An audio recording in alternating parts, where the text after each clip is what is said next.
The first book of Samuel. Chapter 1. Now there was a certain man of Ramathaim Zophim, of Mount Ephraim, and his name was Elkanah, the son of Jeroham, the son of Elihu, the son of Tohu, the son of Zuph, an Ephrathite. And he had 2 wives. The name of the one was Hannah, and the name of the other Peninnah. And Peninnah had children, but Hannah had no children. And this man went up out of his city yearly to worship and to sacrifice unto the Lord of hosts in Shiloh. And the 2 sons of Eli, Hophni and Phinehas, the priests of the Lord, were there. And when the time was that Elkanah offered, he gave to Peninnah his wife, and to all her sons and her daughters portions. But unto Hannah he gave a worthy portion. For he loved Hannah, but the Lord had shut up her womb. And her adversary also provoked her sore, for to make her fret, because the Lord had shut up her womb. And as he did so year by year, when she went up to the house of the Lord, so she provoked her. Therefore she wept, and did not eat. Then said Elkanah her husband to her, Hannah, why weepest thou? And why eatest thou not? And why is thy heart grieved? Am not I better to thee than 10 sons? So Hannah rose up after they had eaten in Shiloh, and after they had drunk. Now Eli the priest sat upon a seat by a post of the temple of the Lord. And she was in bitterness of soul, and prayed unto the Lord, and wept sore. And she vowed a vow, and said, O Lord of hosts, if thou wilt indeed look on the affliction of thine handmaid, and remember me, and not forget thine handmaid, but wilt give unto thine handmaid a man-child, then I will give him unto the Lord all the days of his life, and there shall no razor come upon his head. And it came to pass, as she continued praying before the Lord, that Eli marked her mouth. Now Hannah, she spake in her heart, only her lips moved, but her voice was not heard. Therefore Eli thought she had been drunken. And Eli said unto her, How long wilt thou be drunken? Put away thy wine from thee. And Hannah answered and said, No, my lord, I am a woman of a sorrowful spirit. I have drunk neither wine nor strong drink, but have poured out my soul before the Lord. Count not thine handmaid for a daughter of Belial, for out of the abundance of my complaint and grief have I spoken hitherto. Then Eli answered and said, Go in peace, and the God of Israel grant thee thy petition that thou hast asked of him. And she said, Let thine handmaid find grace in thy sight. So the woman went her way, and did eat, and her countenance was no more sad. And they rose up in the morning early, and worshipped before the Lord, and returned, and came to their house to Ramah. And Elkanah knew Hannah his wife, and the Lord remembered her. Wherefore it came to pass, when the time was come about after Hannah had conceived, that she bare a son, and called his name Samuel, saying, Because I have asked him of the Lord. And the man Elkanah and all his house went up to offer unto the Lord the yearly sacrifice and his vow. But Hannah went not up, for she said unto her husband, I will not go up until the child be weaned, and then I will bring him, that he may appear before the Lord, and there abide forever. And Elkanah her husband said unto her, Do what seemeth thee good. Tarry until thou have weaned him. Only the Lord establish his word. So the woman abode, and gave her son suck until she weaned him. And when she had weaned him, she took him up with her, with 3 bullocks, and 1 ephah of flour, and a bottle of wine, and brought him unto the house of the Lord in Shiloh, and the child was young. And they slew a bullock, and brought the child to Eli. And she said, O my Lord, as thy soul liveth, my Lord, I am the woman that stood by thee here, praying unto the Lord. For this child I prayed, and the Lord hath given me my petition which I asked of him. Therefore also I have lent him to the Lord. As long as he liveth, he shall be lent to the Lord. And he worshipped the Lord there.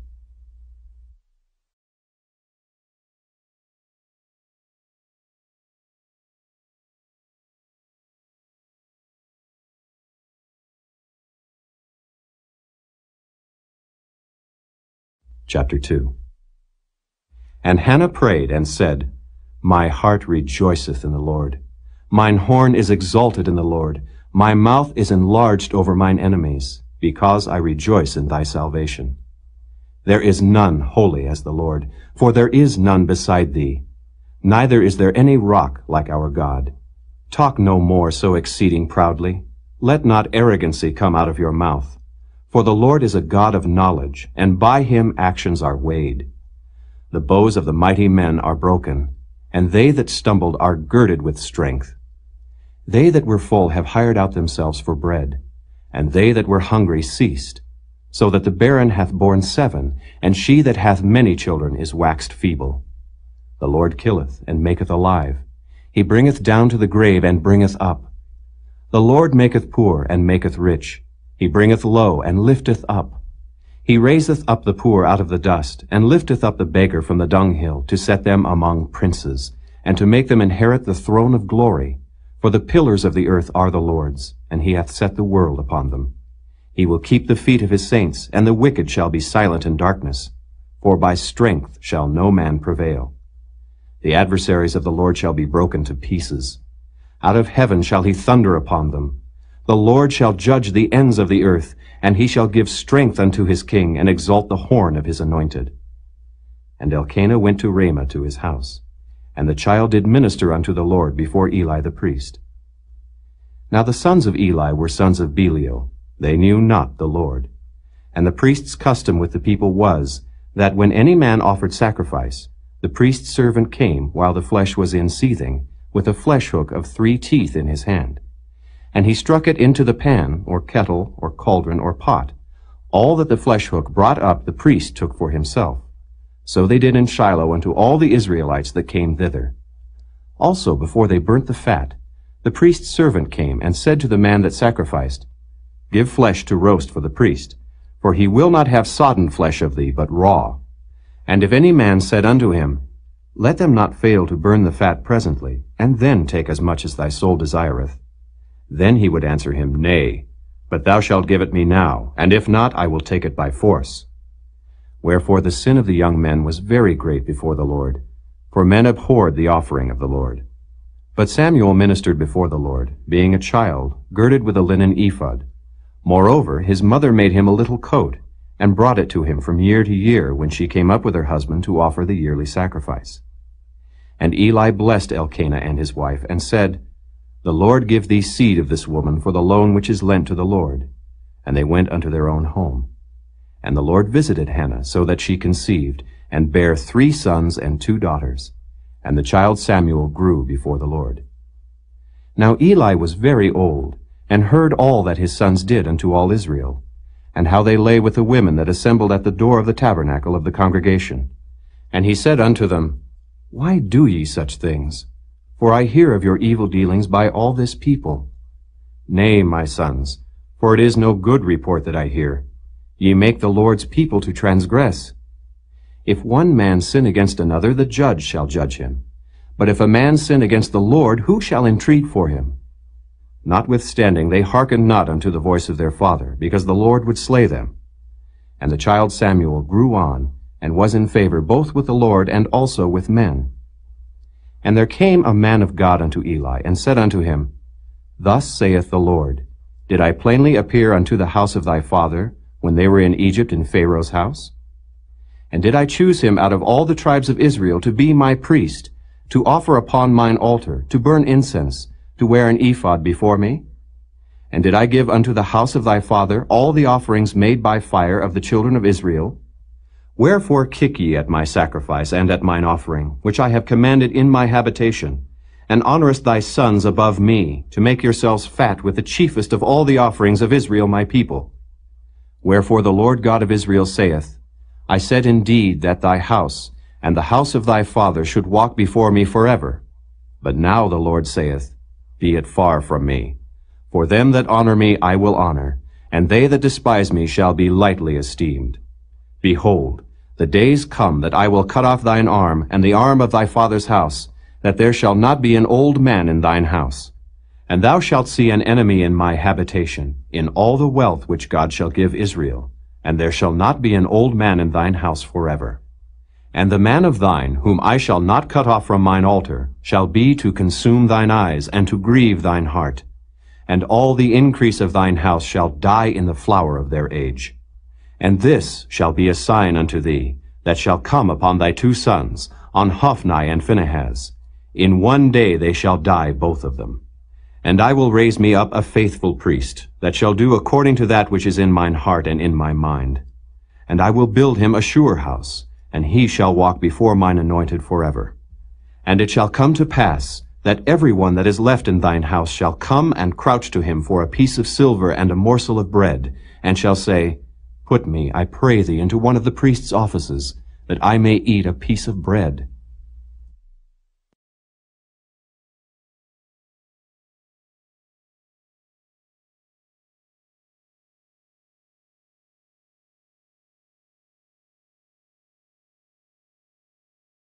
Chapter 3.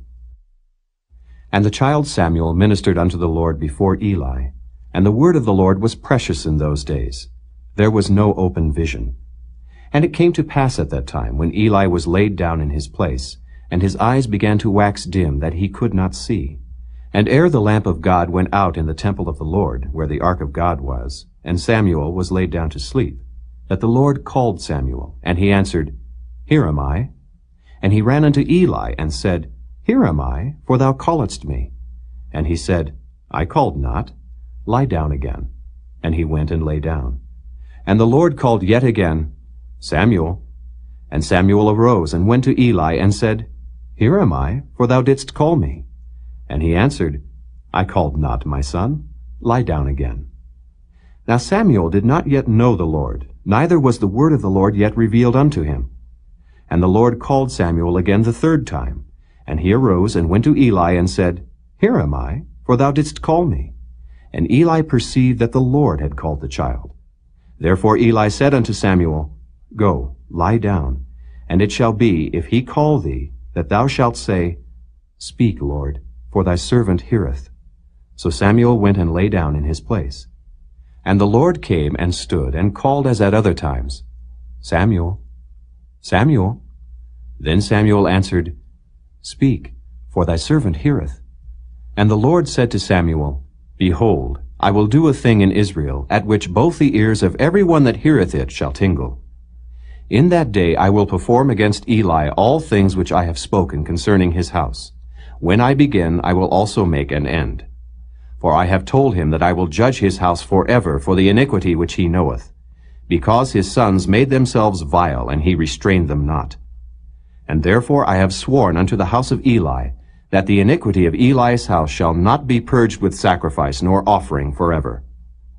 And Samuel lay until the morning, and opened the doors of the house of the Lord. And Samuel feared to show Eli the vision.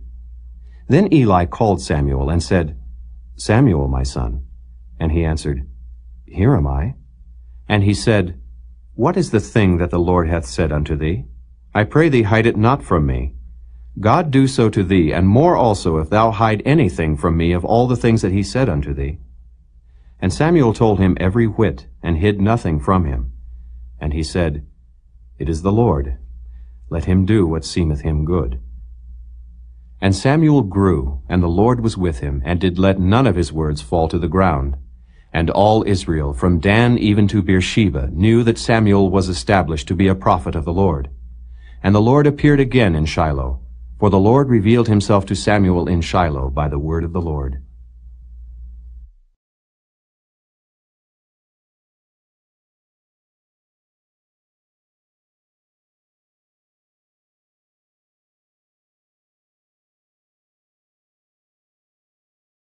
Chapter 4.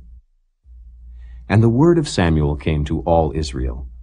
Now Israel went out against the Philistines to battle, and pitched beside Ebenezer, and the Philistines pitched in Aphek.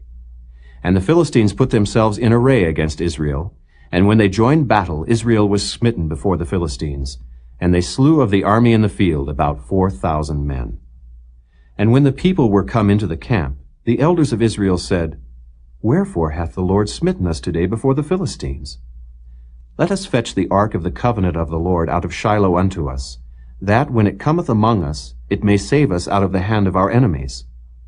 So the people sent to Shiloh, that they might bring from thence the ark of the covenant of the Lord of hosts, which dwelleth between the cherubims. And the two sons of Eli, Hophni and Phinehas, were there with the ark of the covenant of God.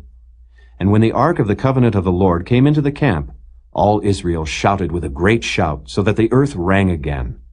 And when the Philistines heard the noise of the shout, they said, What meaneth the noise of this great shout in the camp of the Hebrews? And they understood that the ark of the Lord was come into the camp.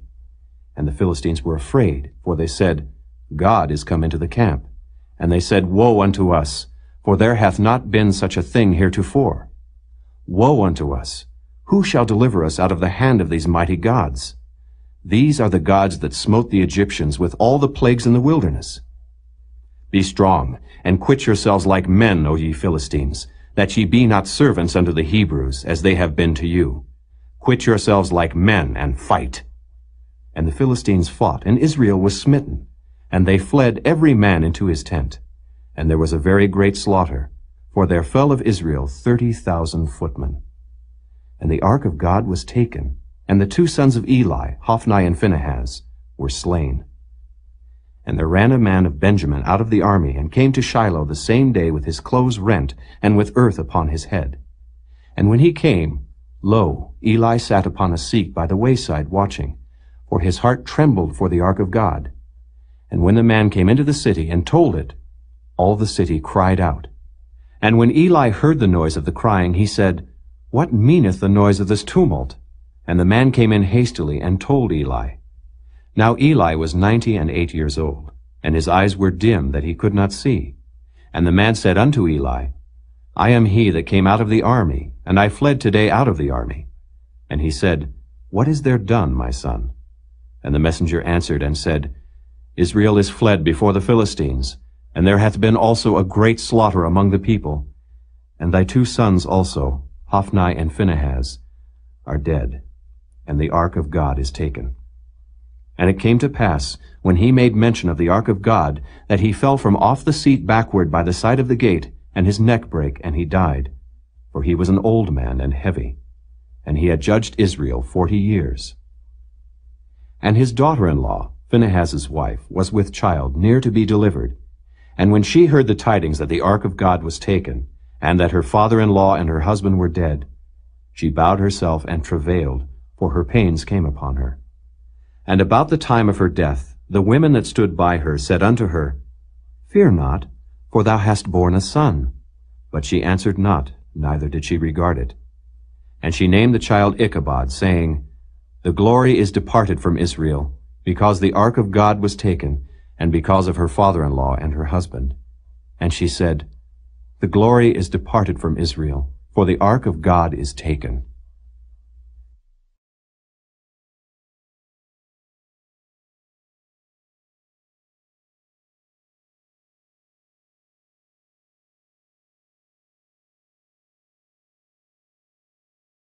Chapter 5. And the Philistines took the ark of God, and brought it from Ebenezer unto Ashdod. When the Philistines took the ark of God, they brought it into the house of Dagon, and set it by Dagon. And when they of Ashdod arose early on the morrow, behold, Dagon was fallen upon his face to the earth before the ark of the Lord. And they took Dagon, and set him in his place again. And when they arose early on the morrow morning, behold, Dagon was fallen upon his face to the ground before the ark of the Lord. And the head of Dagon and both the palms of his hands were cut off upon the threshold. Only the stump of Dagon was left to him. Therefore neither the priests of Dagon, nor any that come into Dagon's house, tread on the threshold of Dagon in Ashdod unto this day. But the hand of the Lord was heavy upon them of Ashdod, and he destroyed them, and smote them with emerods, even Ashdod and the coasts thereof. And when the men of Ashdod saw that it was so, they said, The ark of the God of Israel shall not abide with us, for his hand is sore upon us, and upon Dagon our God. They sent therefore, and gathered all the lords of the Philistines unto them, and said, What shall we do with the ark of the God of Israel? And they answered, Let the ark of the God of Israel be carried about unto Gath.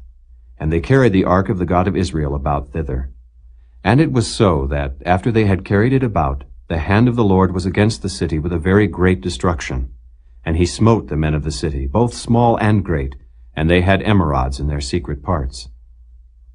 Therefore they sent the ark of God to Ekron.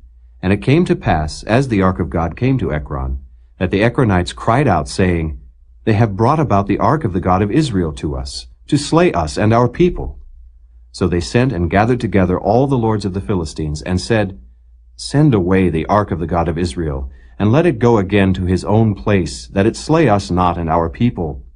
For there was a deadly destruction throughout all the city. The hand of God was very heavy there. And the men that died not were smitten with the emerods, and the cry of the city went up to heaven.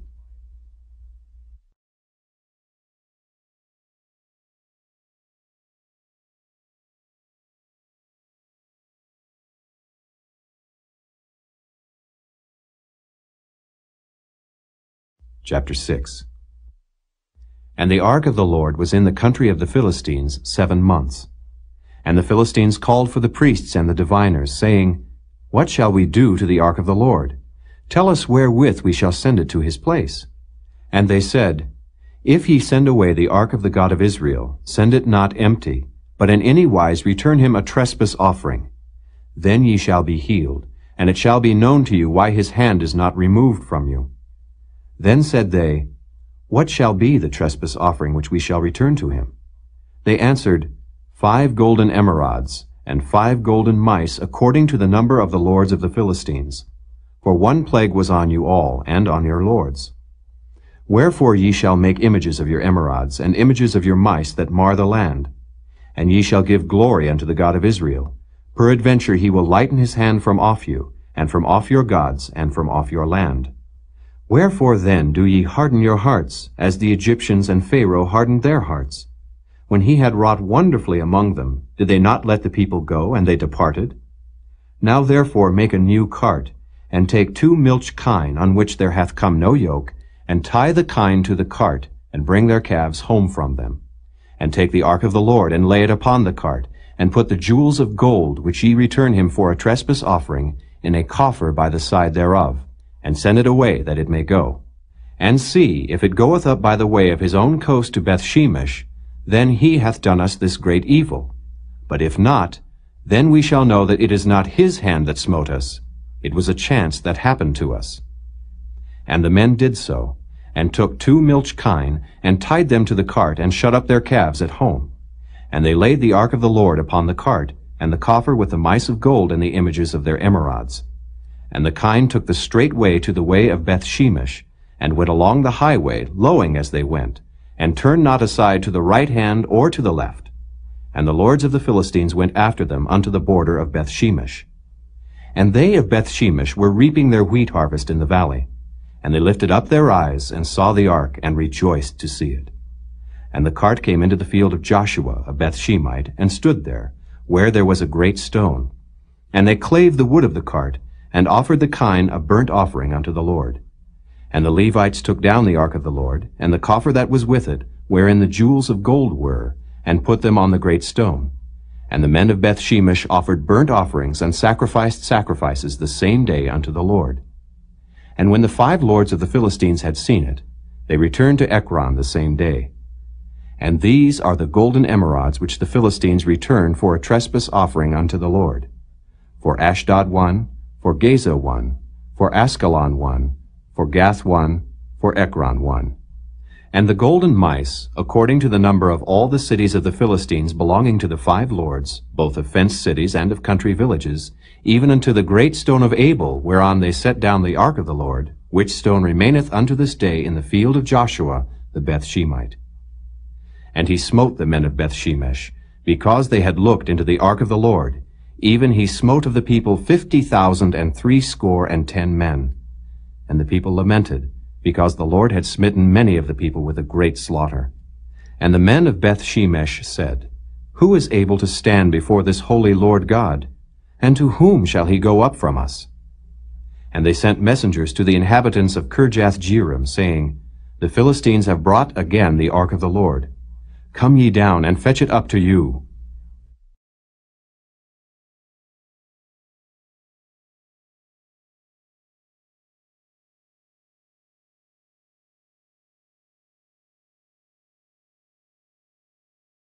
Chapter 7.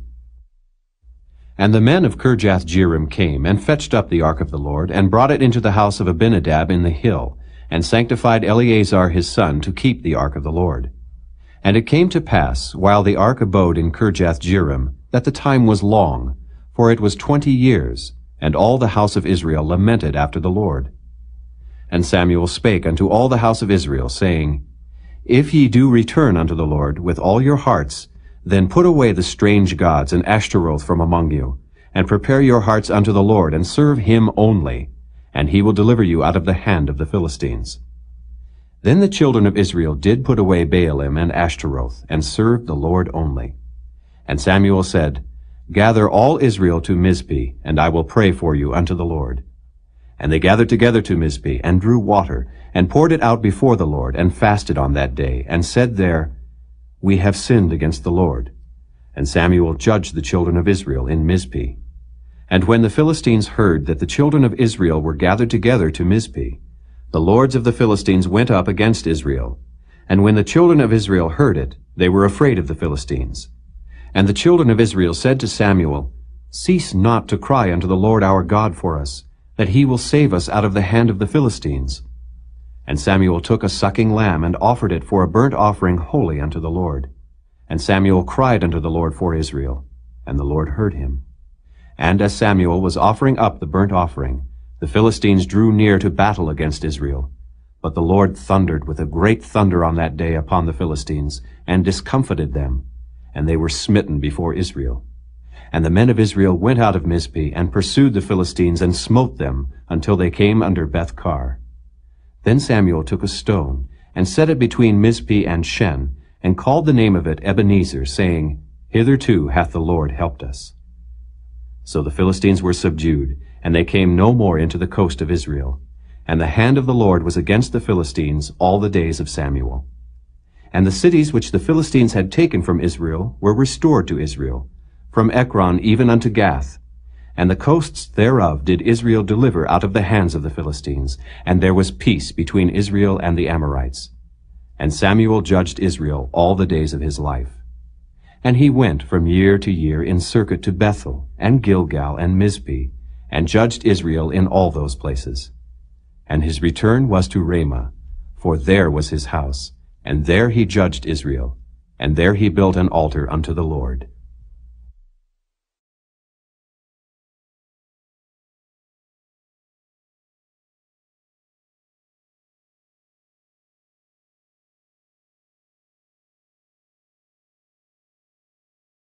Chapter 8.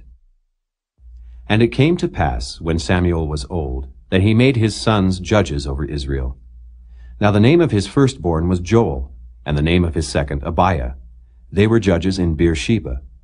And his sons walked not in his ways, but turned aside after lucre, and took bribes, and perverted judgment. Then all the elders of Israel gathered themselves together, and came to Samuel unto Ramah, and said unto him, Behold, thou art old, and thy sons walk not in thy ways. Now make us a king to judge us like all the nations. But the thing displeased Samuel when they said, Give us a king to judge us. And Samuel prayed unto the Lord. And the Lord said unto Samuel, Hearken unto the voice of the people in all that they say unto thee, for they have not rejected thee, but they have rejected me, that I should not reign over them. According to all the works which they have done since the day that I brought them up out of Egypt, even unto this day, wherewith they have forsaken me, and served other gods, so do they also unto thee. Now therefore hearken unto their voice. Howbeit yet protest solemnly unto them, and show them the manner of the king that shall reign over them. And Samuel told all the words of the Lord unto the people that asked of him a king. And he said, This will be the manner of the king that shall reign over you. He will take your sons, and appoint them for himself, for his chariots, and to be his horsemen, and some shall run before his chariots. And he will appoint him captains over thousands, and captains over 50s, and will set them to ear his ground, and to reap his harvest, and to make his instruments of war, and instruments of his chariots. And he will take your daughters to be confectionaries, and to be cooks, and to be bakers. And he will take your fields, and your vineyards, and your olive yards, even the best of them, and give them to his servants. And he will take the 10th of your seed, and of your vineyards, and give to his officers, and to his servants. And he will take your menservants, and your maidservants, and your goodliest young men, and your asses, and put them to his work. He will take the 10th of your sheep, and ye shall be his servants. And ye shall cry out in that day because of your king which ye shall have chosen you, and the Lord will not hear you in that day. Nevertheless, the people refused to obey the voice of Samuel, and they said, Nay, but we will have a king over us, that we also may be like all the nations, and that our king may judge us, and go out before us, and fight our battles. And Samuel heard all the words of the people, and he rehearsed them in the ears of the Lord. And the Lord said to Samuel, Hearken unto their voice, and make them a king. And Samuel said unto the men of Israel, Go ye, every man unto his city.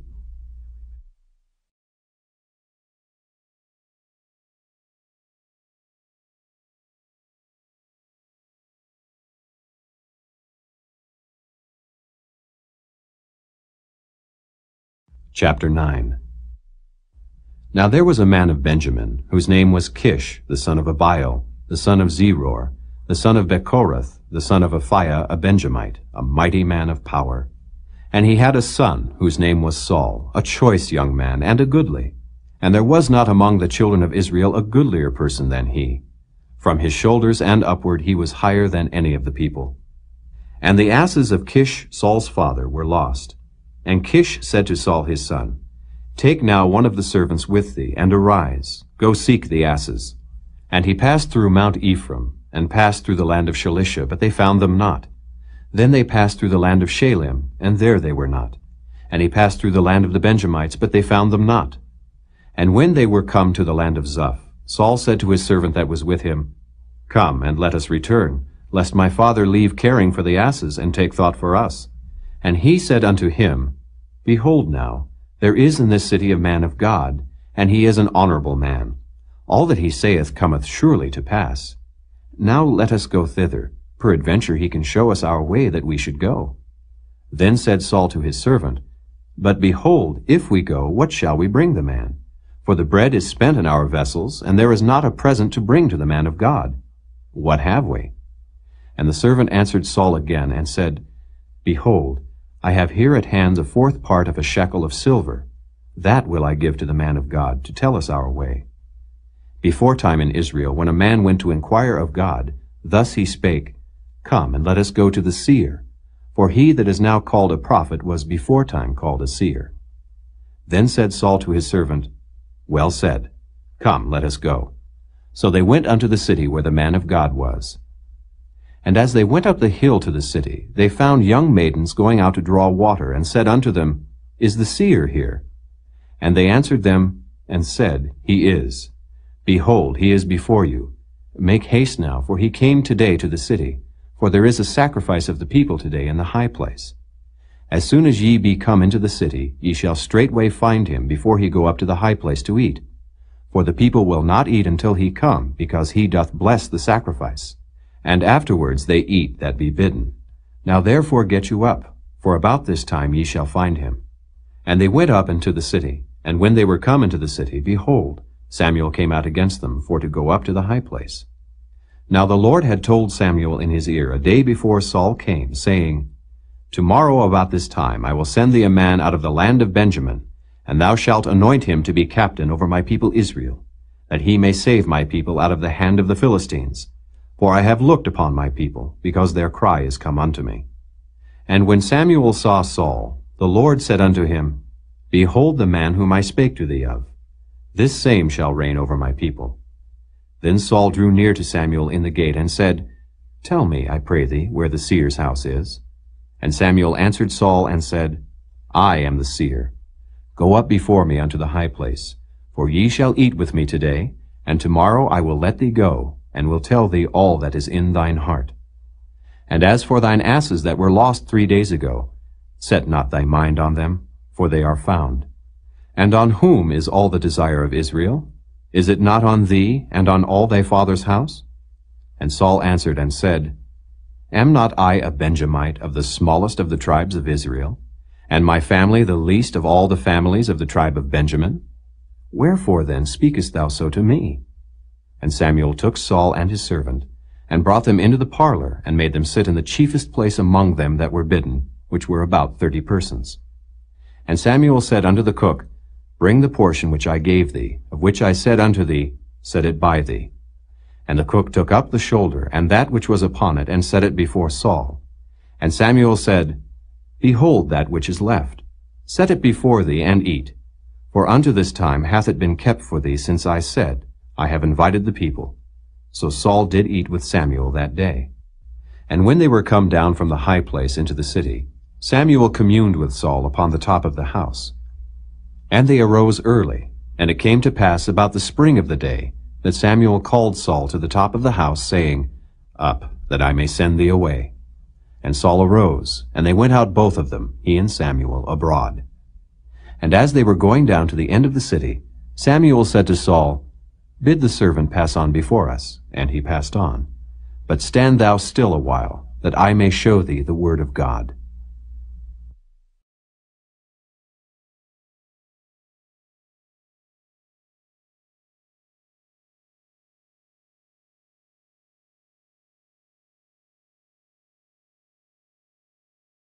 Chapter 10.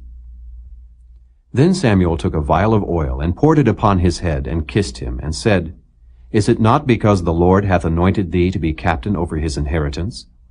When thou art departed from me today, then thou shalt find 2 men by Rachel's sepulchre in the border of Benjamin at Zelzah.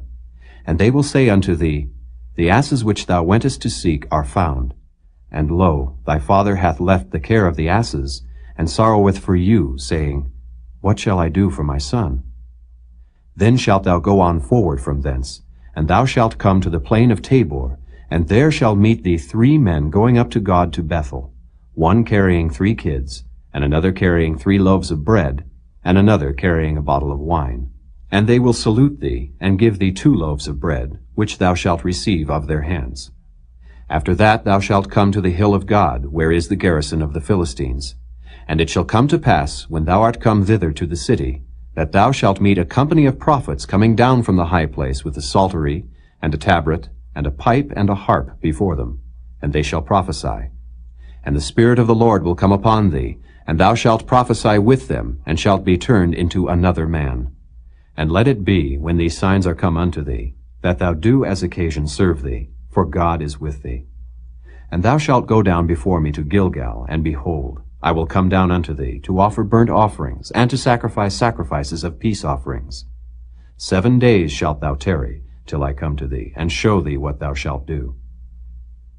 And it was so, that when he had turned his back to go from Samuel, God gave him another heart, and all those signs came to pass that day. And when they came thither to the hill, behold, a company of prophets met him, and the Spirit of God came upon him, and he prophesied among them. And it came to pass, when all that knew him beforetime saw that, behold, he prophesied among the prophets, then the people said one to another, What is this that is come unto the son of Kish? Is Saul also among the prophets? And one of the same place answered and said, But who is their father? Therefore it became a proverb, Is Saul also among the prophets? And when he had made an end of prophesying, he came to the high place. And Saul's uncle said unto him and to his servant, Whither went ye? And he said, To seek the asses. And when we saw that they were nowhere, we came to Samuel. And Saul's uncle said, Tell me, I pray thee, what Samuel said unto you. And Saul said unto his uncle, He told us plainly that the asses were found. But of the matter of the kingdom whereof Samuel spake, he told him not. And Samuel called the people together unto the Lord to Mizpeh, and said unto the children of Israel, Thus saith the Lord God of Israel, I brought up Israel out of Egypt, and delivered you out of the hand of the Egyptians, and out of the hand of all kingdoms, and of them that oppressed you. And ye have this day rejected your God, who himself saved you out of all your adversities and your tribulations. And ye have said unto him, Nay, but set a king over us. Now therefore present yourselves before the Lord by your tribes, and by your thousands. And when Samuel had caused all the tribes of Israel to come near, the tribe of Benjamin was taken. When he had caused the tribe of Benjamin to come near by their families, the family of Matri was taken, and Saul the son of Kish was taken. And when they sought him, he could not be found. Therefore they inquired of the Lord further, if the man should yet come thither. And the Lord answered, Behold, he hath hid himself among the stuff.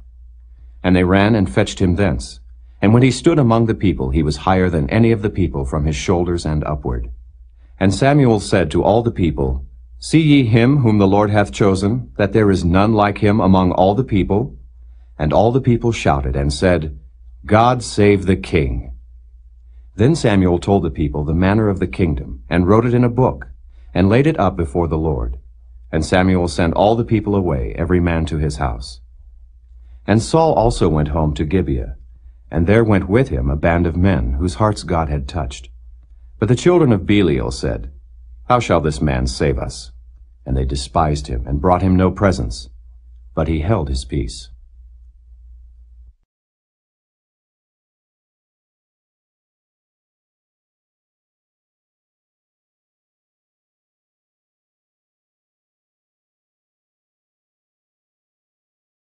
Chapter 11. Then Nahash the Ammonite came up, and encamped against Jabesh-Gilead, and all the men of Jabesh said unto Nahash, Make a covenant with us, and we will serve thee. And Nahash the Ammonite answered them, On this condition will I make a covenant with you, that I may thrust out all your right eyes, and lay it for a reproach upon all Israel. And the elders of Jabesh said unto him, Give us 7 days' respite, that we may send messengers unto all the coasts of Israel. And then, if there be no man to save us, we will come out to thee. Then came the messengers to Gibeah of Saul, and told the tidings in the ears of the people. And all the people lifted up their voices, and wept. And behold, Saul came after the herd out of the field. And Saul said, What aileth the people that they weep? And they told him the tidings of the men of Jabesh. And the Spirit of God came upon Saul when he heard those tidings, and his anger was kindled greatly. And he took a yoke of oxen, and hewed them in pieces, and sent them throughout all the coasts of Israel by the hands of messengers, saying, Whosoever cometh not forth after Saul and after Samuel, so shall it be done unto his oxen. And the fear of the Lord fell on the people, and they came out with one consent. And when he numbered them in Bezek, the children of Israel were 300,000, and the men of Judah 30,000. And they said unto the messengers that came, Thus shall ye say unto the men of Jabesh-Gilead, Tomorrow by that time the sun be hot, ye shall have help. And the messengers came and showed it to the men of Jabesh, and they were glad. Therefore the men of Jabesh said, Tomorrow we will come out unto you, and ye shall do with us all that seemeth good unto you. And it was so on the morrow, that Saul put the people in 3 companies. And they came into the midst of the host in the morning watch, and slew the Ammonites until the heat of the day. And it came to pass that they which remained were scattered, so that 2 of them were not left together. And the people said unto Samuel, Who is he that said, Shall Saul reign over us? Bring the men, that we may put them to death. And Saul said, There shall not a man be put to death this day, for today the Lord hath wrought salvation in Israel. Then said Samuel to the people, Come, and let us go to Gilgal, and renew the kingdom there. And all the people went to Gilgal, and there they made Saul king before the Lord in Gilgal. And there they sacrificed sacrifices of peace offerings before the Lord. And there Saul and all the men of Israel rejoiced greatly.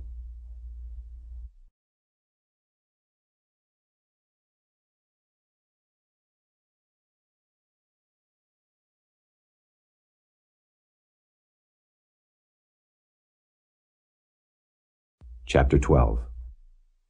And Samuel said unto all Israel, Behold, I have hearkened unto your voice in all that ye said unto me, and have made a king over you.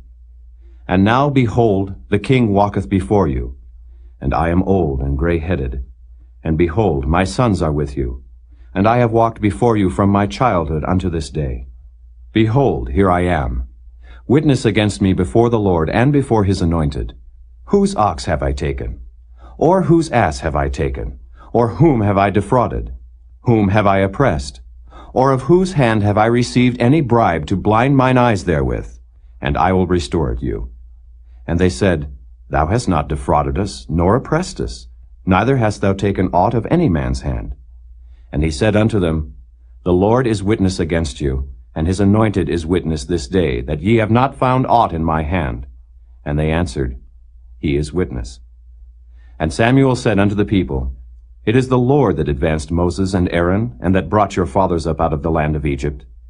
Now therefore stand still, that I may reason with you before the Lord of all the righteous acts of the Lord, which he did to you and to your fathers.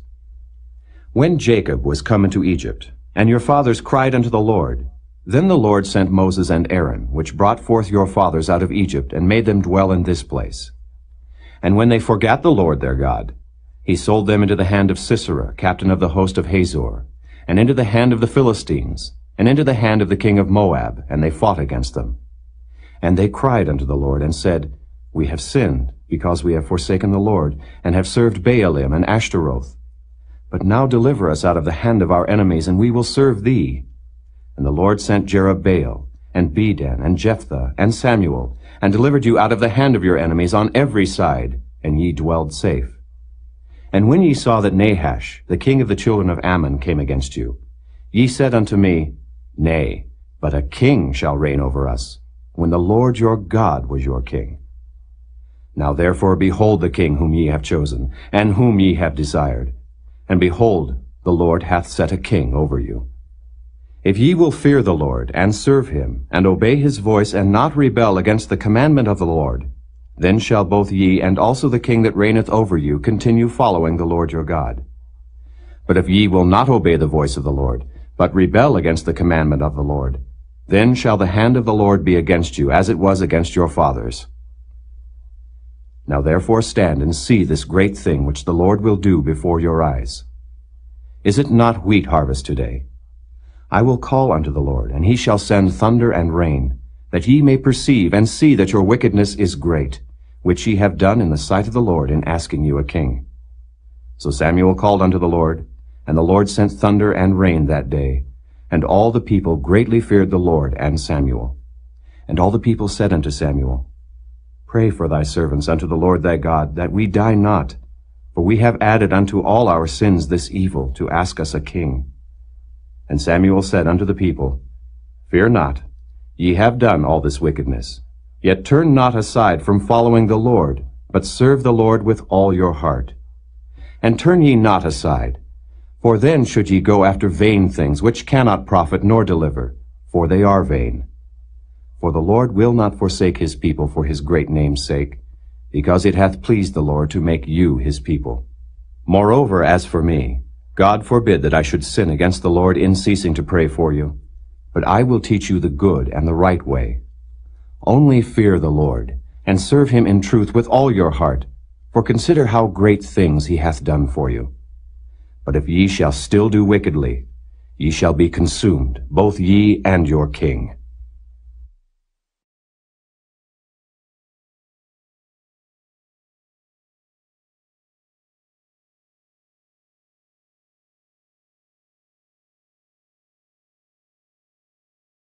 Chapter 13.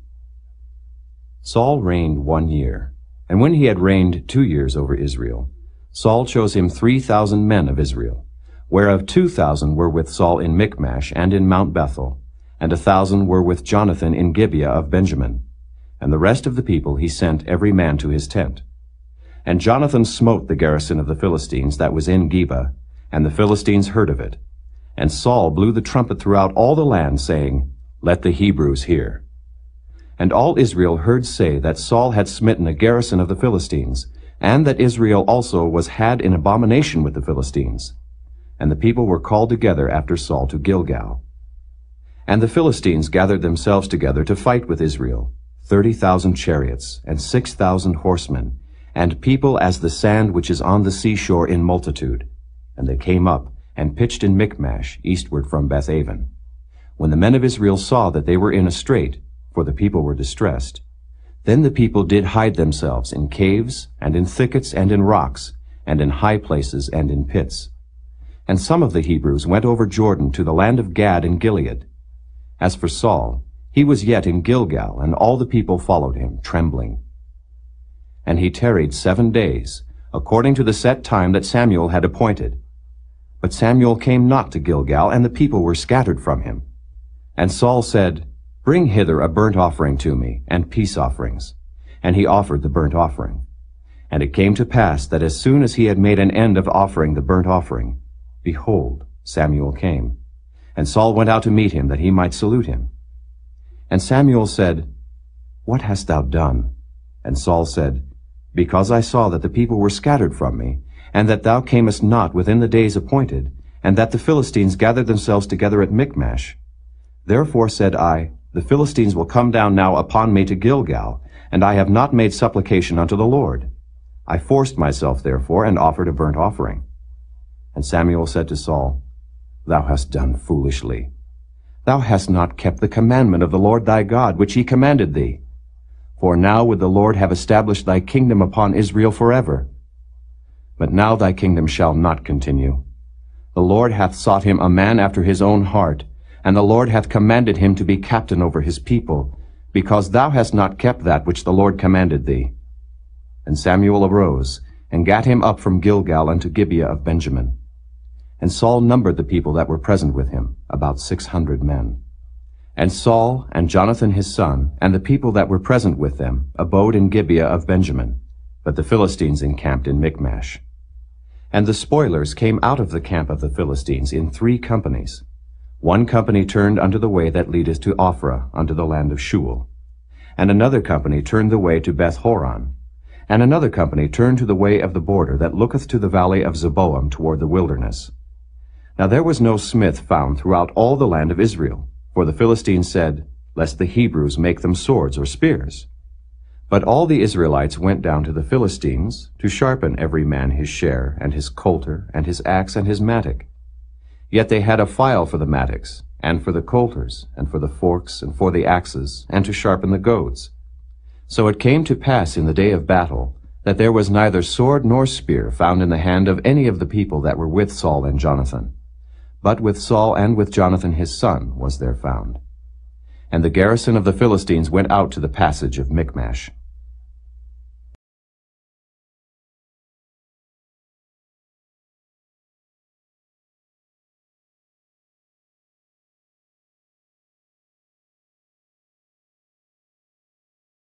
Chapter 14. Now it came to pass upon a day, that Jonathan the son of Saul said unto the young man that bare his armor, Come, and let us go over to the Philistines' garrison that is on the other side. But he told not his father. And Saul tarried in the uttermost part of Gibeah under a pomegranate tree which is in Migron. And the people that were with him were about 600 men.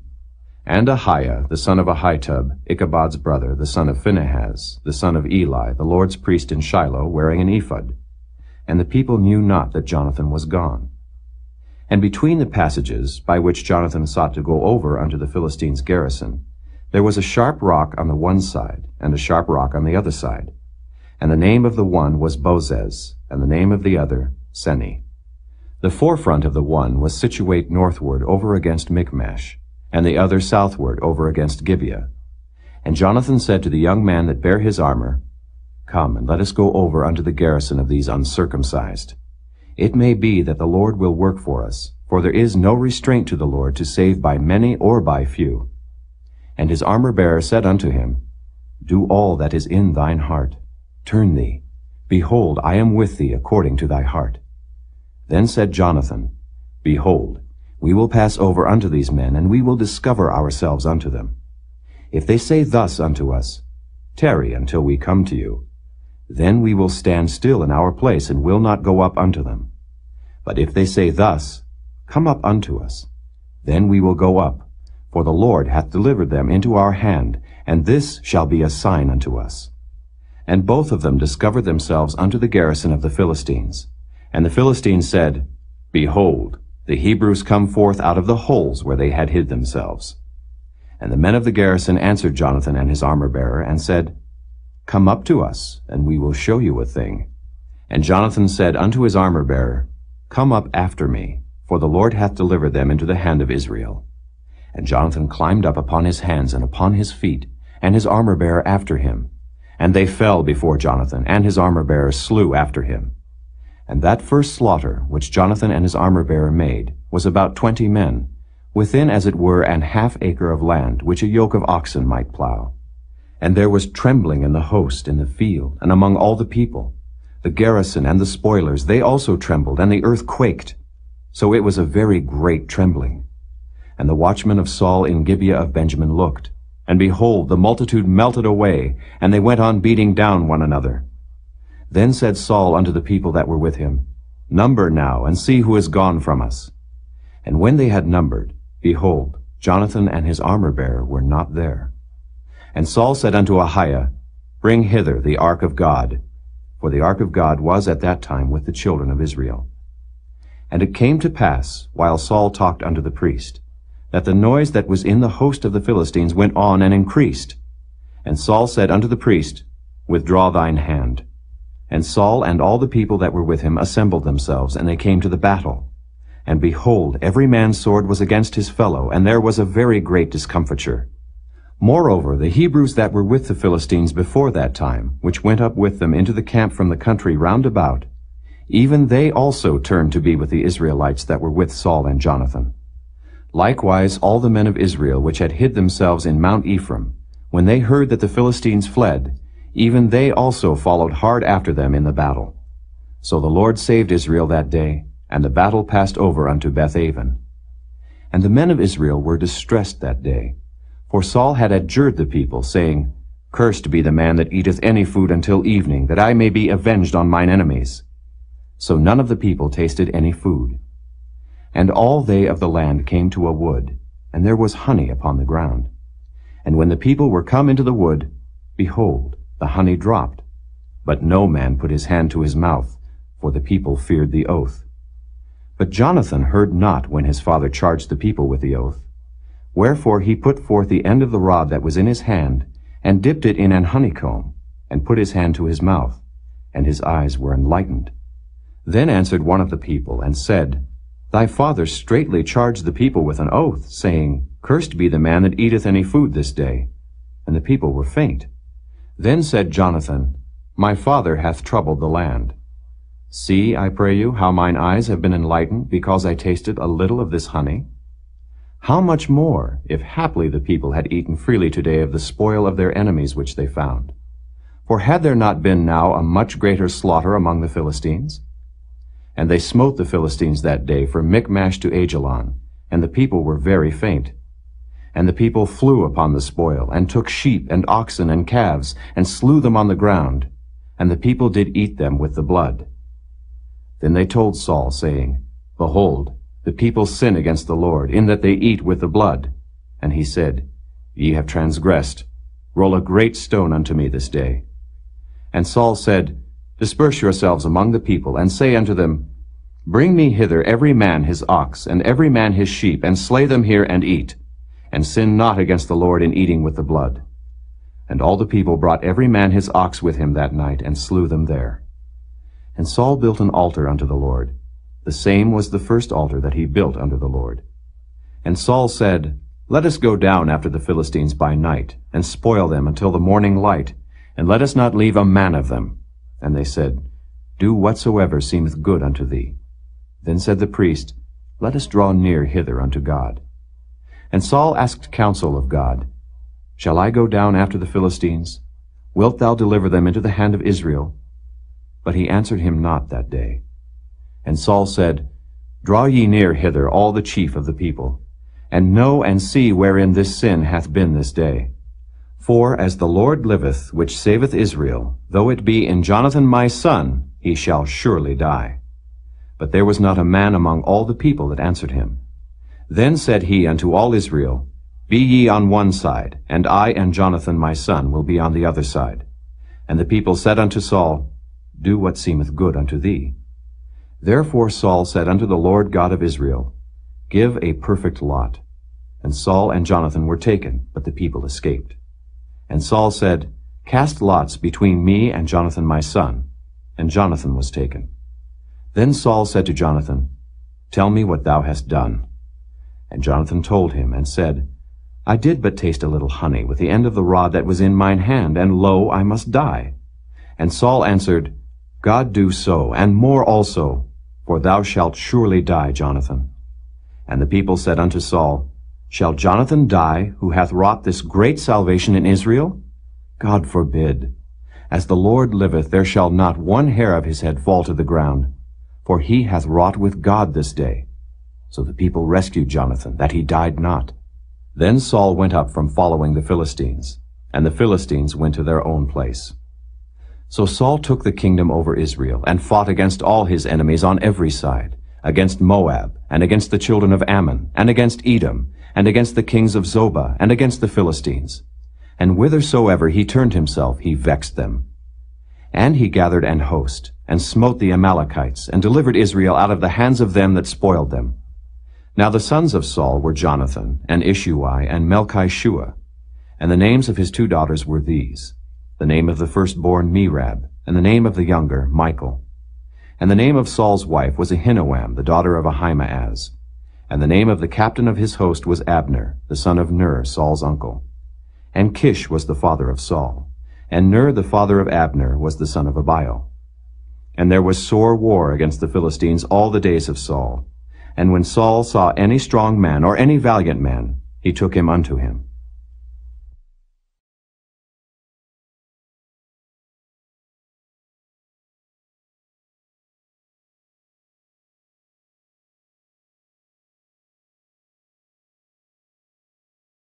Chapter 15. Samuel also said unto Saul, The Lord sent me to anoint thee to be king over his people, over Israel. Now therefore hearken thou unto the voice of the words of the Lord. Thus saith the Lord of hosts, I remember that which Amalek did to Israel, how he laid wait for him in the way when he came up from Egypt. Now go and smite Amalek, and utterly destroy all that they have, and spare them not, but slay both man and woman, infant and suckling, ox and sheep, camel and ass. And Saul gathered the people together, and numbered them in Telaim, 200,000 footmen, and 10,000 men of Judah. And Saul came to a city of Amalek, and laid wait in the valley. And Saul said unto the Kenites, Go, depart, get you down from among the Amalekites, lest I destroy you with them. For ye showed kindness to all the children of Israel, when they came up out of Egypt. So the Kenites departed from among the Amalekites. And Saul smote the Amalekites from Havilah until thou comest to Shur, that is over against Egypt. And he took Agag, the king of the Amalekites, alive, and utterly destroyed all the people with the edge of the sword. But Saul and the people spared Agag, and the best of the sheep, and of the oxen, and of the fatlings, and the lambs, and all that was good, and would not utterly destroy them. But everything that was vile and refuse, that they destroyed utterly. Then came the word of the Lord unto Samuel, saying, It repenteth me that I have set up Saul to be king, for he is turned back from following me, and hath not performed my commandments. And it grieved Samuel, and he cried unto the Lord all night. And when Samuel rose early to meet Saul in the morning, it was told Samuel, saying, Saul came to Carmel, and behold, he set him up a place, and is gone about, and passed on, and gone down to Gilgal.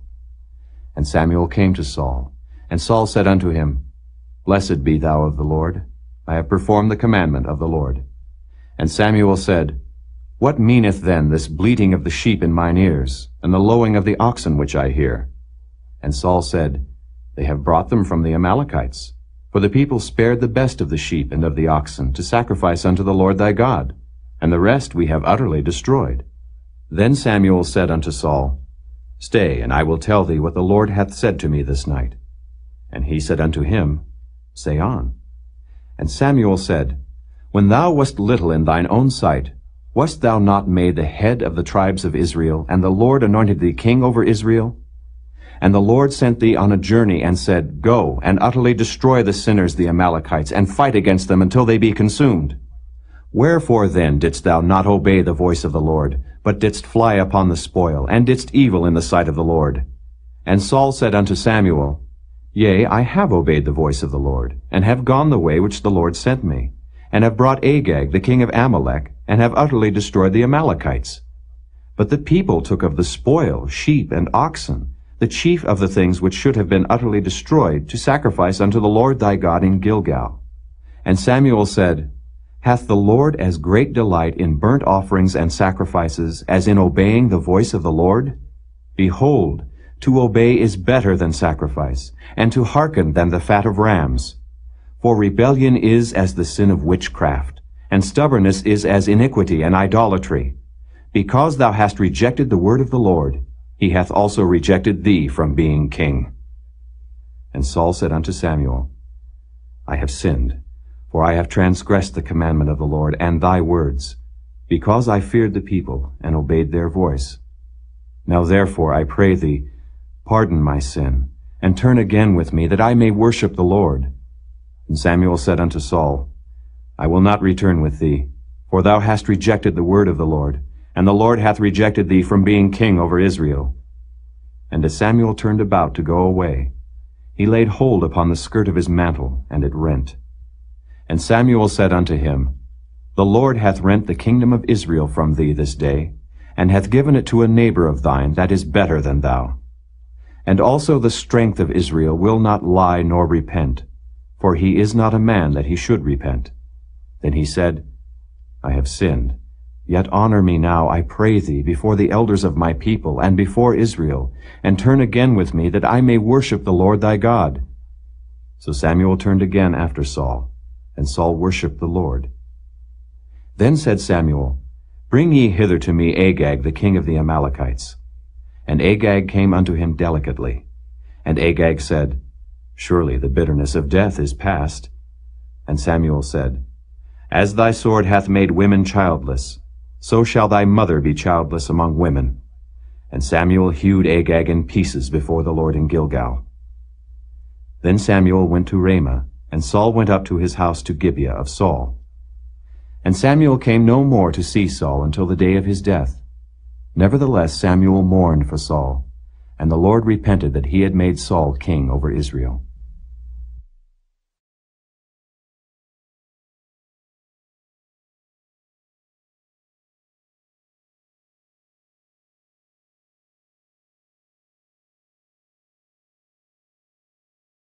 Chapter 16.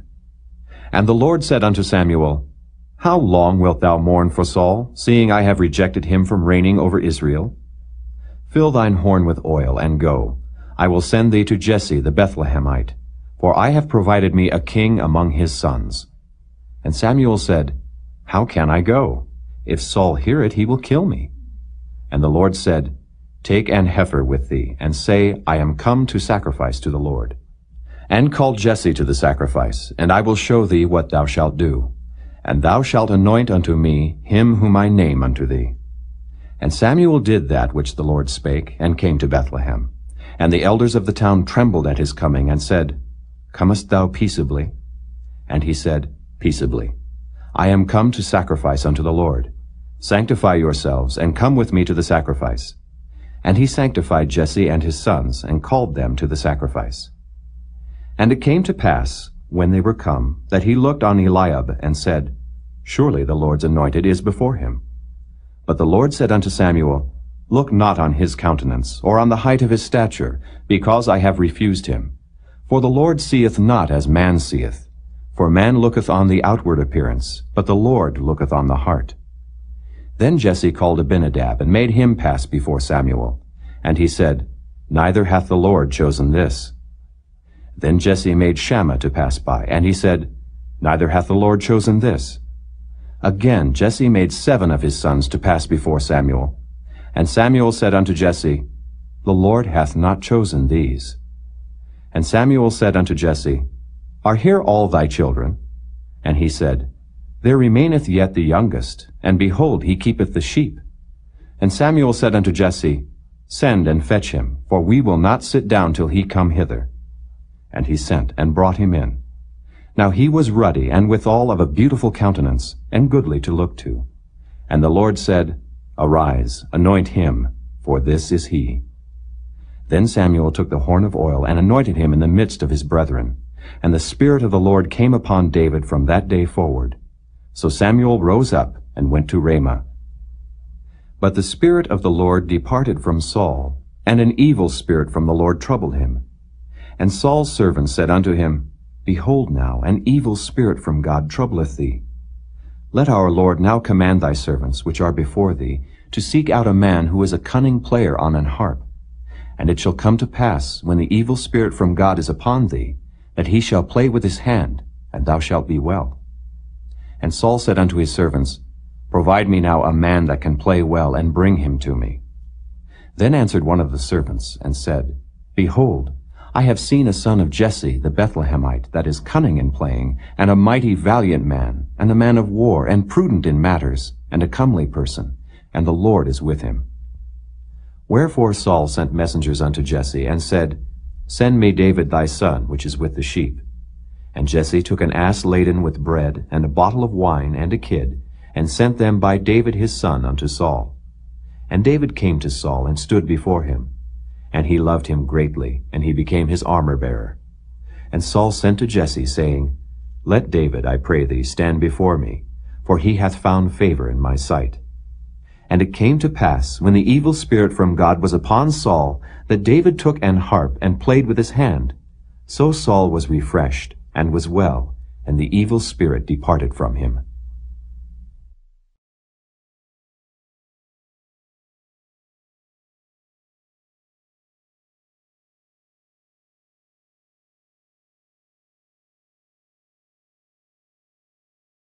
Chapter 17.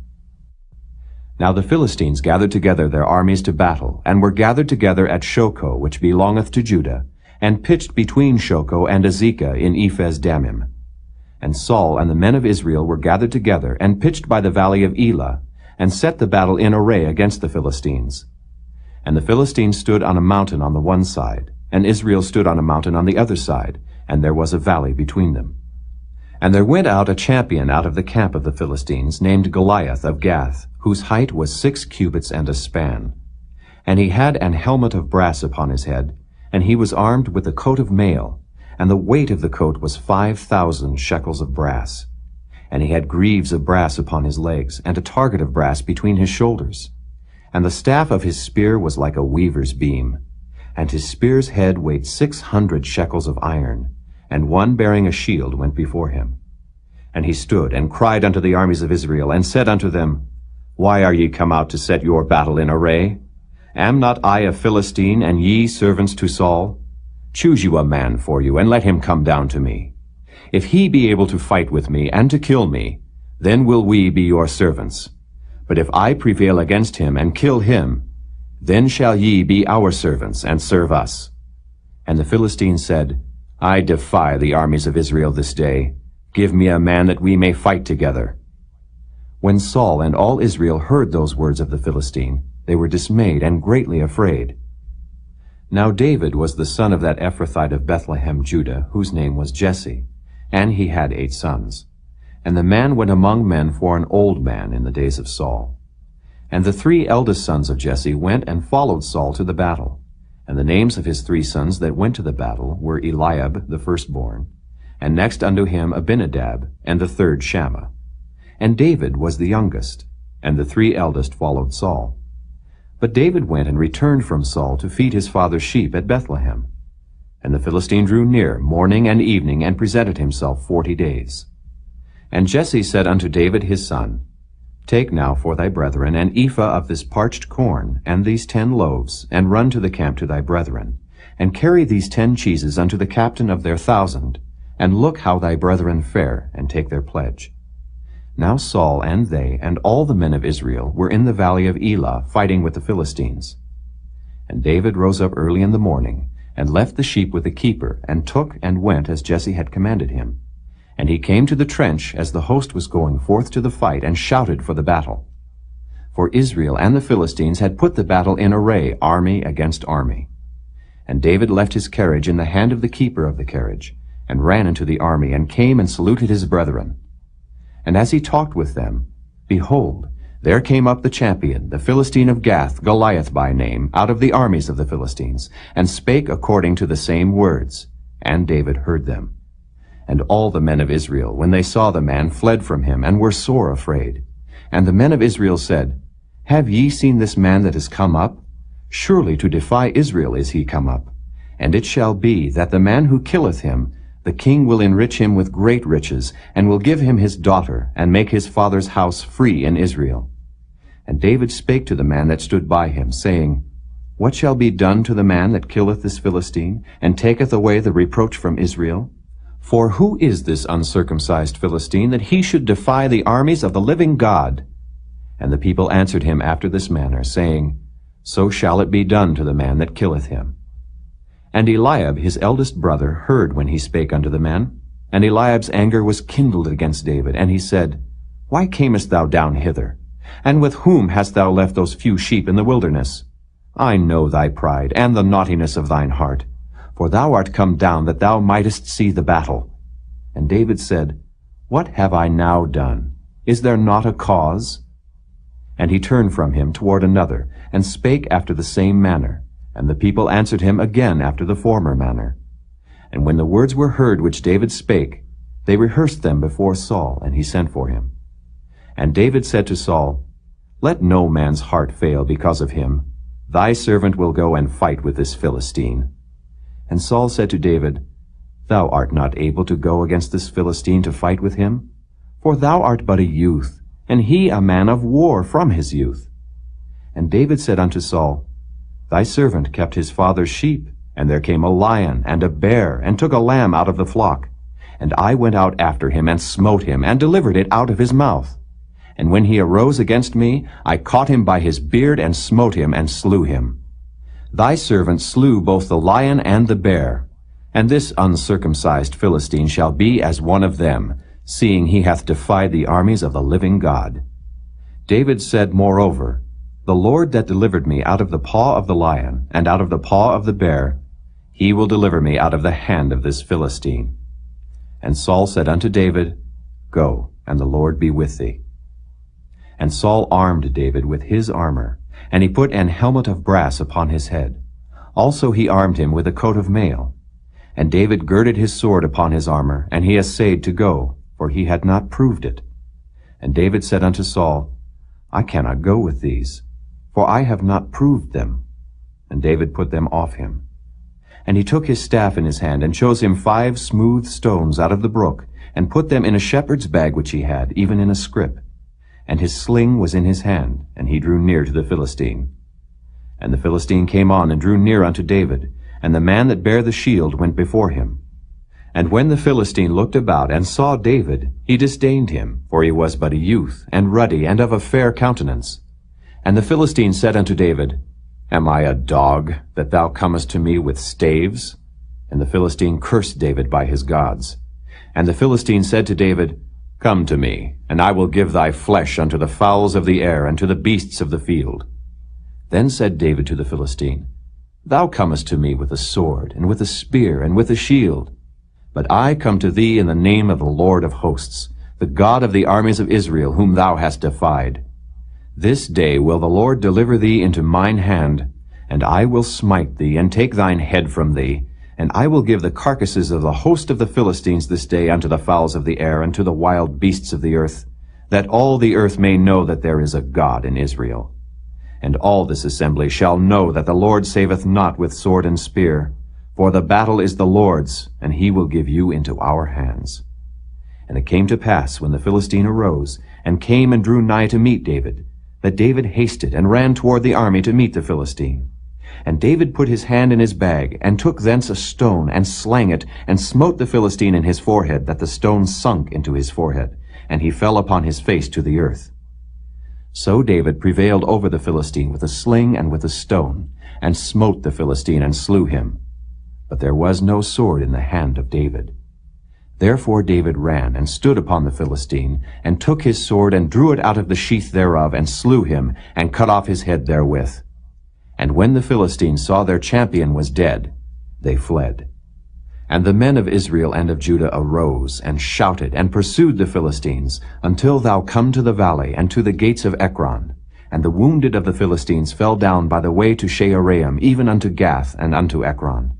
And the children of Israel returned from chasing after the Philistines, and they spoiled their tents. And David took the head of the Philistine, and brought it to Jerusalem, but he put his armor in his tent.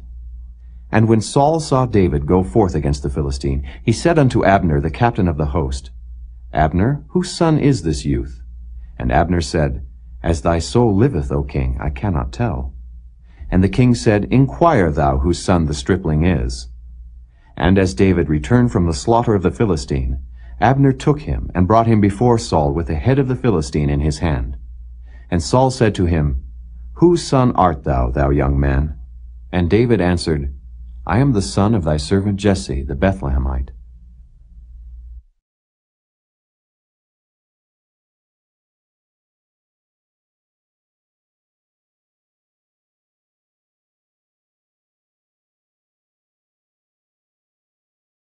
Chapter 18. And it came to pass, when he had made an end of speaking unto Saul, that the soul of Jonathan was knit with the soul of David, and Jonathan loved him as his own soul. And Saul took him that day, and would let him go no more home to his father's house. Then Jonathan and David made a covenant, because he loved him as his own soul. And Jonathan stripped himself of the robe that was upon him, and gave it to David, and his garments, even to his sword, and to his bow, and to his girdle. And David went out whithersoever Saul sent him, and behaved himself wisely. And Saul set him over the men of war, and he was accepted in the sight of all the people, and also in the sight of Saul's servants. And it came to pass as they came, when David was returned from the slaughter of the Philistine, that the women came out of all cities of Israel, singing and dancing, to meet King Saul with tabrets, with joy, and with instruments of music. And the women answered one another as they played, and said, Saul hath slain his thousands, and David his 10,000s. And Saul was very wroth, and the saying displeased him, and he said, They have ascribed unto David 10,000s, and to me they have ascribed but thousands. And what can he have more but the kingdom? And Saul eyed David from that day and forward. And it came to pass on the morrow that the evil spirit from God came upon Saul, and he prophesied in the midst of the house. And David played with his hand as at other times, and there was a javelin in Saul's hand. And Saul cast the javelin, for he said, I will smite David even to the wall with it. And David avoided out of his presence twice. And Saul was afraid of David, because the Lord was with him, and was departed from Saul. Therefore Saul removed him from him, and made him his captain over 1,000. And he went out and came in before the people. And David behaved himself wisely in all his ways, and the Lord was with him. Wherefore, when Saul saw that he behaved himself very wisely, he was afraid of him. But all Israel and Judah loved David, because he went out and came in before them. And Saul said to David, Behold my elder daughter Merab, her will I give thee to wife. Only be thou valiant for me, and fight the Lord's battles. For Saul said, Let not mine hand be upon him, but let the hand of the Philistines be upon him. And David said unto Saul, Who am I? And what is my life, or my father's family in Israel, that I should be son-in-law to the king? But it came to pass at the time when Merab, Saul's daughter, should have been given to David, that she was given unto Adriel the Maholathite to wife. And Michal, Saul's daughter, loved David. And they told Saul, and the thing pleased him. And Saul said, I will give him her, that she may be a snare to him, and that the hand of the Philistines may be against him. Wherefore Saul said to David, Thou shalt this day be my son-in-law in the one of the twain. And Saul commanded his servants, saying, Commune with David secretly, and say, Behold, the king hath delight in thee, and all his servants love thee. Now therefore be the king's son-in-law. And Saul's servants spake those words in the ears of David. And David said, Seemeth it to you a light thing to be a king's son-in-law, seeing that I am a poor man, and lightly esteemed? And the servants of Saul told him, saying, On this manner spake David. And Saul said, Thus shall ye say to David, The king desireth not any dowry, but 100 foreskins of the Philistines, to be avenged of the king's enemies. But Saul thought to make David fall by the hand of the Philistines. And when his servants told David these words, it pleased David well to be the king's son-in-law, and the days were not expired. Wherefore David arose and went, he and his men, and slew of the Philistines 200 men. And David brought their foreskins, and they gave them in full tale to the king, that he might be the king's son-in-law. And Saul gave him Michal his daughter to wife. And Saul saw and knew that the Lord was with David, and that Michal, Saul's daughter, loved him. And Saul was yet the more afraid of David, and Saul became David's enemy continually. Then the princes of the Philistines went forth, and it came to pass after they went forth, that David behaved himself more wisely than all the servants of Saul, so that his name was much set by.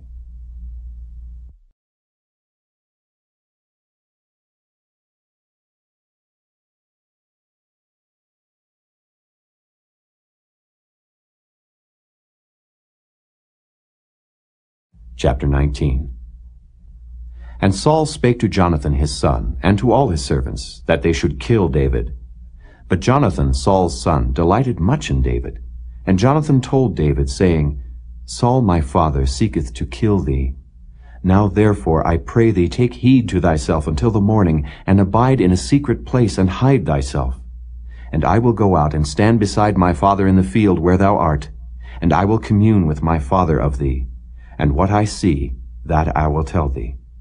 And Jonathan spake good of David unto Saul his father, and said unto him, Let not the king sin against his servant, against David, because he hath not sinned against thee, and because his works have been to thee word very good. For he did put his life in his hand, and slew the Philistine, and the Lord wrought a great salvation for all Israel. Thou sawest it, and didst rejoice. Wherefore then wilt thou sin against innocent blood, to slay David without a cause? And Saul hearkened unto the voice of Jonathan. And Saul sware, As the Lord liveth, he shall not be slain. And Jonathan called David, and Jonathan showed him all those things. And Jonathan brought David to Saul, and he was in his presence, as in times past. And there was war again. And David went out and fought with the Philistines, and slew them with a great slaughter, and they fled from him. And the evil spirit from the Lord was upon Saul, as he sat in his house with his javelin in his hand. And David played with his hand. And Saul sought to smite David even to the wall with the javelin. But he slipped away out of Saul's presence, and he smote the javelin into the wall. And David fled and escaped that night. Saul also sent messengers unto David's house, to watch him, and to slay him in the morning. And Michal, David's wife, told him, saying, If thou save not thy life tonight, tomorrow thou shalt be slain. So Michal let David down through a window, and he went and fled and escaped. And Michal took an image, and laid it in the bed, and put a pillow of goat's hair for his bolster, and covered it with a cloth. And when Saul sent messengers to take David, she said, He is sick. And Saul sent the messengers again to see David, saying, Bring him up to me in the bed, that I may slay him. And when the messengers were come in, behold, there was an image in the bed, with a pillow of goat's hair for his bolster. And Saul said unto Michal, Why hast thou deceived me so, and sent away mine enemy, that he is escaped? And Michal answered Saul, He said unto me, Let me go. Why should I kill thee? So David fled and escaped, and came to Samuel to Ramah, and told him all that Saul had done to him. And he and Samuel went and dwelt in Naioth. And it was told Saul, saying, Behold, David is at Naioth in Ramah. And Saul sent messengers to take David. And when they saw the company of the prophets prophesying, and Samuel standing as appointed over them, the Spirit of God was upon the messengers of Saul, and they also prophesied. And when it was told Saul, he sent other messengers, and they prophesied likewise. And Saul sent messengers again the third time, and they prophesied also. Then went he also to Ramah, and came to a great well that is in Seku. And he asked and said, Where are Samuel and David? And one said, Behold, they be at Naioth in Ramah. And he went thither to Naioth in Ramah. And the Spirit of God was upon him also. And he went on and prophesied until he came to Naioth in Ramah. And he stripped off his clothes also, and prophesied before Samuel in like manner, and lay down naked all that day and all that night. Wherefore they say, Is Saul also among the prophets?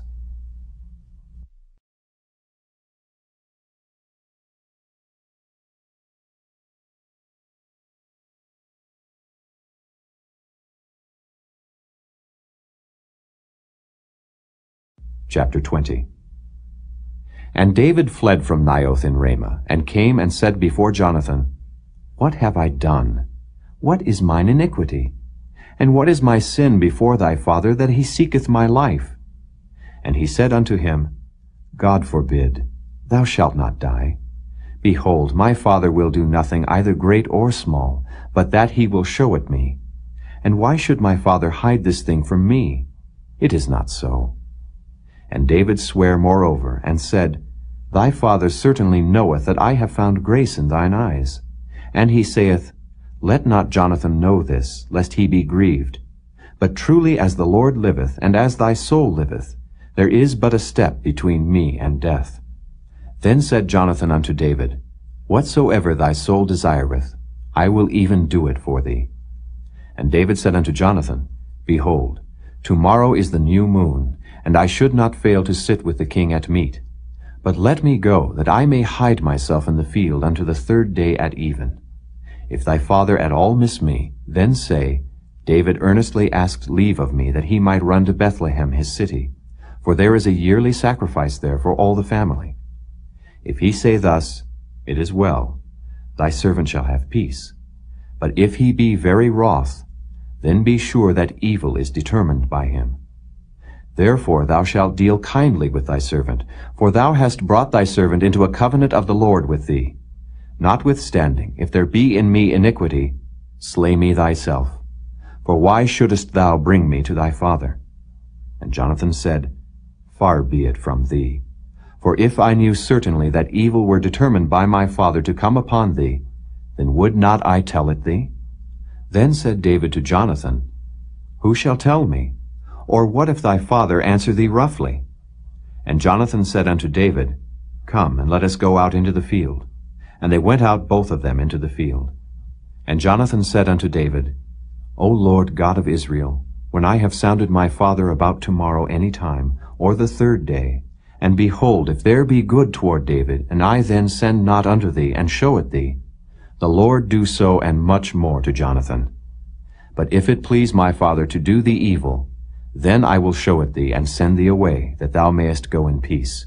And the Lord be with thee, as he hath been with my father.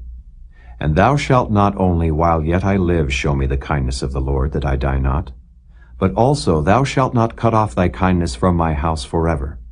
No, not when the Lord hath cut off the enemies of David every one from the face of the earth. So Jonathan made a covenant with the house of David, saying, Let the Lord even require it at the hand of David's enemies. And Jonathan caused David to swear again, because he loved him, for he loved him as he loved his own soul. Then Jonathan said to David, Tomorrow is the new moon, and thou shalt be missed, because thy seat will be empty. And when thou hast stayed 3 days, then thou shalt go down quickly, and come to the place where thou didst hide thyself when the business was in hand, and shalt remain by the stone Ezel. And I will shoot 3 arrows on the side thereof, as though I shot at a mark.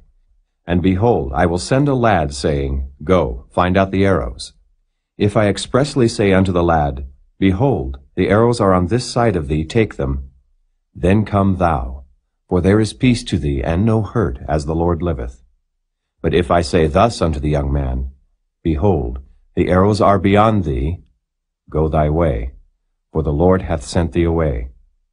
And as touching the matter which thou and I have spoken of, behold, the Lord be between thee and me forever. So David hid himself in the field. And when the new moon was come, the king sat him down to eat meat. And the king sat upon his seat as at other times, even upon a seat by the wall. And Jonathan arose, and Abner sat by Saul's side, and David's place was empty. Nevertheless Saul spake not anything that day, for he thought, Something hath befallen him, he is not clean. Surely he is not clean. And it came to pass on the morrow, which was the 2nd day of the month, that David's place was empty. And Saul said unto Jonathan his son, Wherefore cometh not the son of Jesse to meat, neither yesterday nor today? And Jonathan answered Saul, David earnestly asked leave of me to go to Bethlehem. And he said, Let me go, I pray thee, for our family hath a sacrifice in the city. And my brother, he hath commanded me to be there. And now, if I have found favor in thine eyes, let me get away, I pray thee, and see my brethren. Therefore he cometh not unto the king's table. Then Saul's anger was kindled against Jonathan, and he said unto him, Thou son of the perverse, rebellious woman, do not I know that thou hast chosen the son of Jesse to thine own confusion, and unto the confusion of thy mother's nakedness? For as long as the son of Jesse liveth upon the ground, thou shalt not be established, nor thy kingdom. Wherefore now send and fetch him unto me, for he shall surely die. And Jonathan answered Saul his father, and said unto him, Wherefore shall he be slain? What hath he done? And Saul cast a javelin at him to smite him, whereby Jonathan knew that it was determined of his father to slay David. So Jonathan arose from the table in fierce anger, and did eat no meat the 2nd day of the month. For he was grieved for David, because his father had done him shame. And it came to pass in the morning, that Jonathan went out into the field at the time appointed with David, and a little lad with him. And he said unto his lad, Run, find out now the arrows which I shoot. And as the lad ran, he shot an arrow beyond him. And when the lad was come to the place of the arrow which Jonathan had shot, Jonathan cried after the lad and said, Is not the arrow beyond thee? And Jonathan cried after the lad, Make speed, haste, stay not. And Jonathan's lad gathered up the arrows and came to his master. But the lad knew not anything. Only Jonathan and David knew the matter. And Jonathan gave his artillery unto his lad, and said unto him, Go, carry them to the city. And as soon as the lad was gone, David arose out of a place toward the south, and fell on his face to the ground, and bowed himself 3 times. And they kissed one another, and wept one with another, until David exceeded. And Jonathan said to David, Go in peace, forasmuch as we have sworn both of us in the name of the Lord, saying, The Lord be between me and thee, and between my seed and thy seed forever. And he arose and departed, and Jonathan went into the city.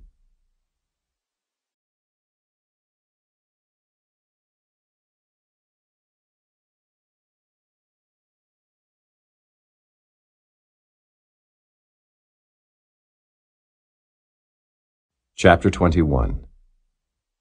Then came David to Nob, to Ahimelech the priest. And Ahimelech was afraid at the meeting of David, and said unto him, Why art thou alone, and no man with thee? And David said unto Ahimelech the priest, The king hath commanded me a business, and hath said unto me, Let no man know anything of the business whereabout I send thee, and what I have commanded thee. And I have appointed my servants to such and such a place. Now therefore, what is under thine hand? Give me 5 loaves of bread in mine hand, or what there is present. And the priest answered David and said, There is no common bread under mine hand, but there is hallowed bread, if the young men have kept themselves at least from women. And David answered the priest and said unto him, Of a truth, women have been kept from us about these 3 days since I came out, and the vessels of the young men are holy. And the bread is in a manner common, yea, though it were sanctified this day in the vessel. So the priest gave him hallowed bread, for there was no bread there but the showbread that was taken from before the Lord, to put hot bread in the day when it was taken away.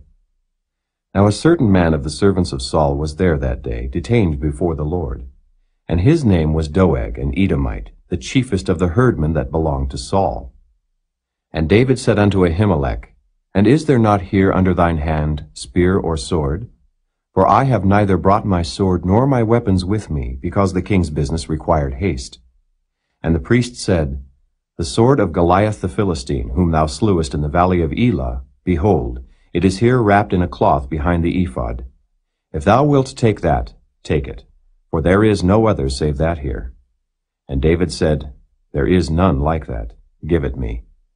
And David arose and fled that day for fear of Saul, and went to Achish the king of Gath. And the servants of Achish said unto him, Is not this David the king of the land? Did they not sing one to another of him in dances, saying, Saul hath slain his thousands, and David his 10,000s? And David laid up these words in his heart, and was sore afraid of Achish the king of Gath. And he changed his behavior before them, and feigned himself mad in their hands, and scrabbled on the doors of the gate, and let his spittle fall down upon his beard. Then said Achish unto his servants, Lo, ye see the man is mad. Wherefore then have ye brought him to me? Have I need of madmen, that ye have brought this fellow to play the madman in my presence? Shall this fellow come into my house?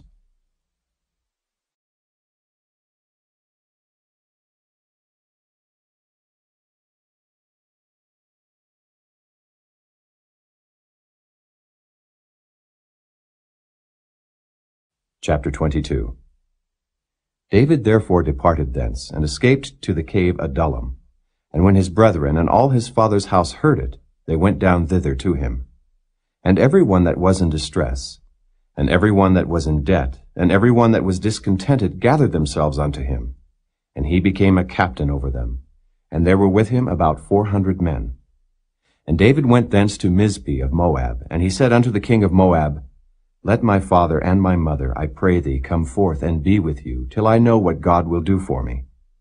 And he brought them before the king of Moab, and they dwelt with him all the while that David was in the hold.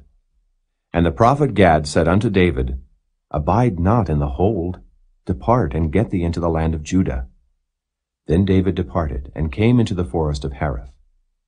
When Saul heard that David was discovered, and the men that were with him, now Saul abode in Gibeah under a tree in Ramah, having his spear in his hand, and all his servants were standing about him.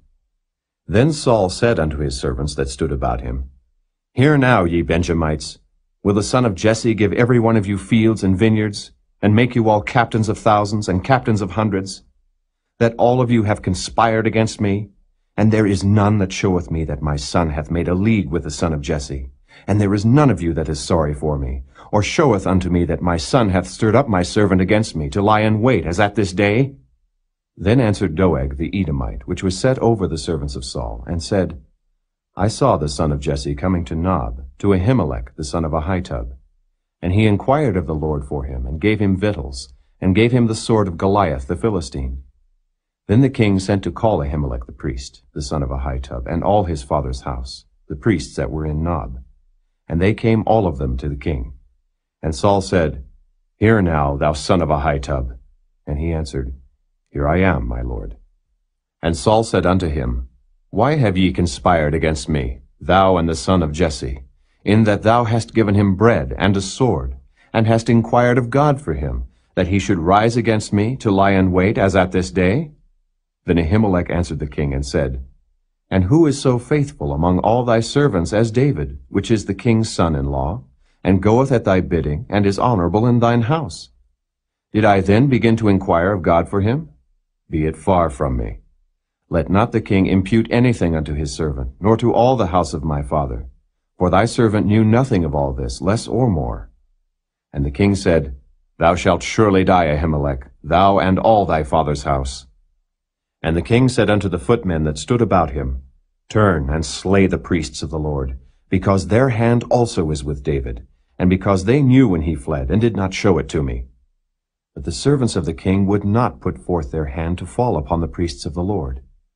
And the king said to Doeg, Turn thou, and fall upon the priests. And Doeg the Edomite turned, and he fell upon the priests, and slew on that day 75 persons that did wear a linen ephod. And Nob, the city of the priests, smote he with the edge of the sword, both men and women, children and sucklings, and oxen and asses and sheep, with the edge of the sword. And one of the sons of Ahimelech, the son of Ahitub, named Abiathar, escaped, and fled after David. And Abiathar showed David that Saul had slain the Lord's priests. And David said unto Abiathar, I knew it that day, when Doeg the Edomite was there, that he would surely tell Saul, I have occasioned the death of all the persons of thy father's house. Abide thou with me, fear not. For he that seeketh my life seeketh thy life, but with me thou shalt be in safeguard.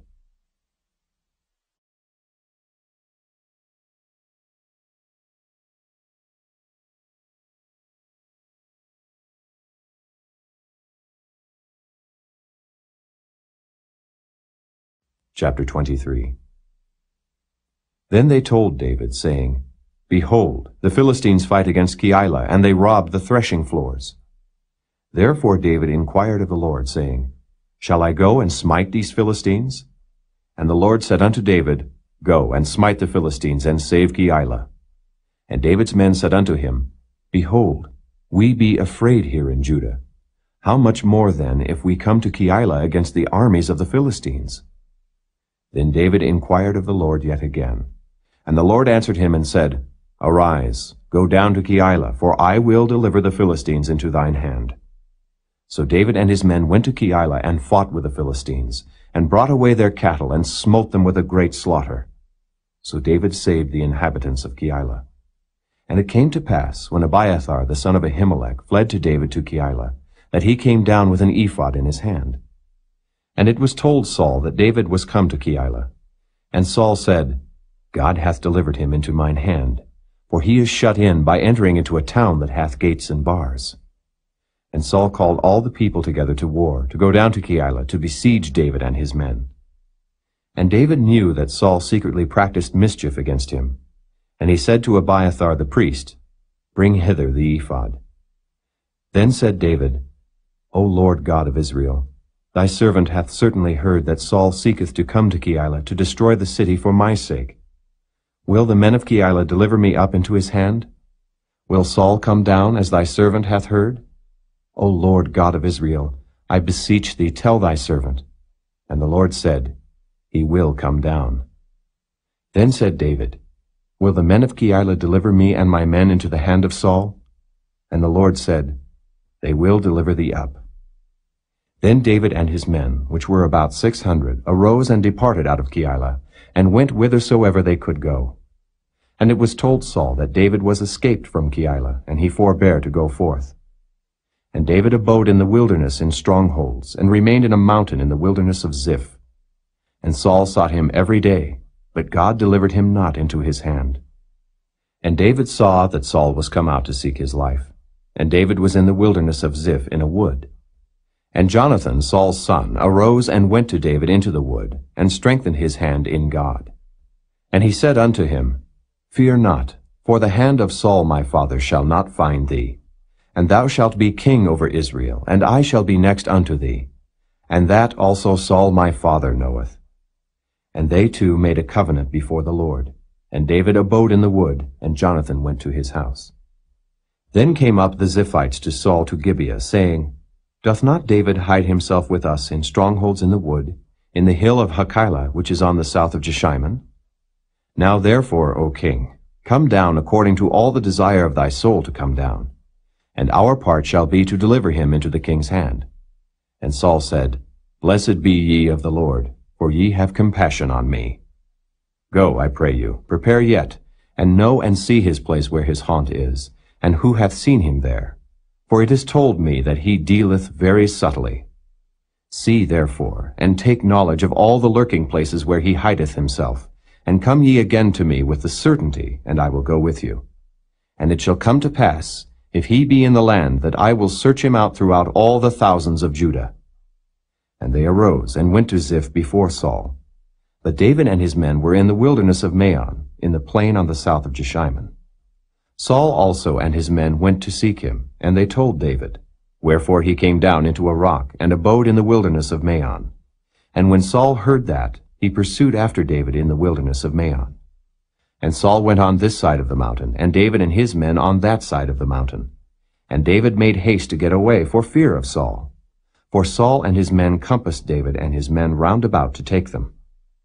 But there came a messenger unto Saul, saying, Haste thee, and come, for the Philistines have invaded the land. Wherefore Saul returned from pursuing after David, and went against the Philistines. Therefore they called that place Selah Hamalakoth. And David went up from thence, and dwelt in strongholds at En-Gedi.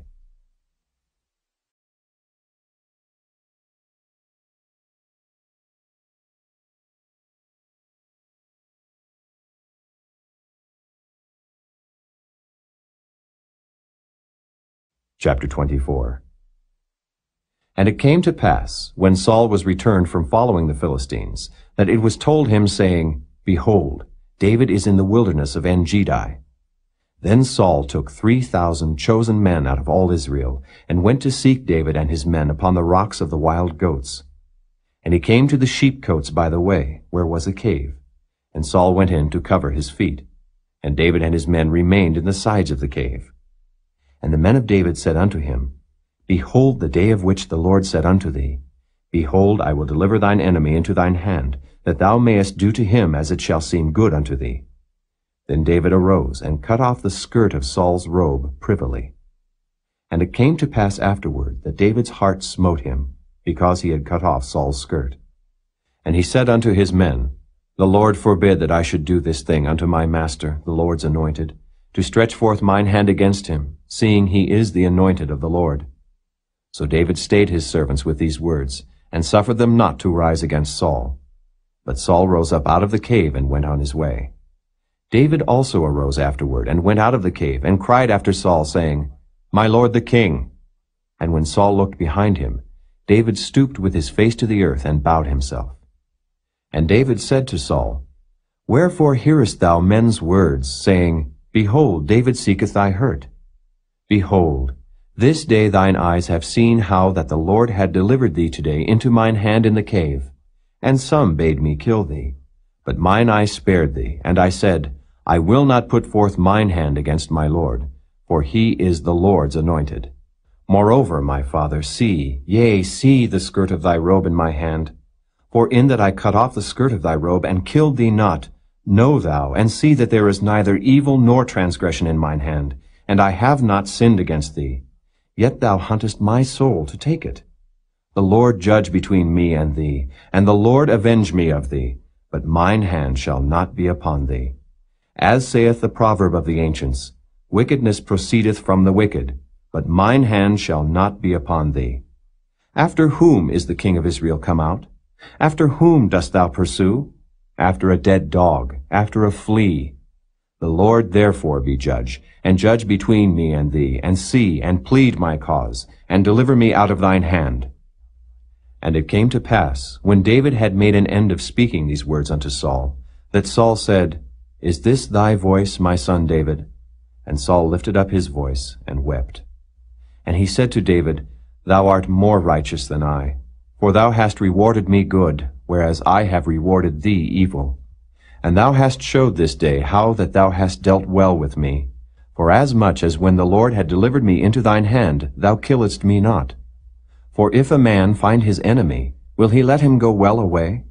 Wherefore the Lord reward thee good for that thou hast done unto me this day.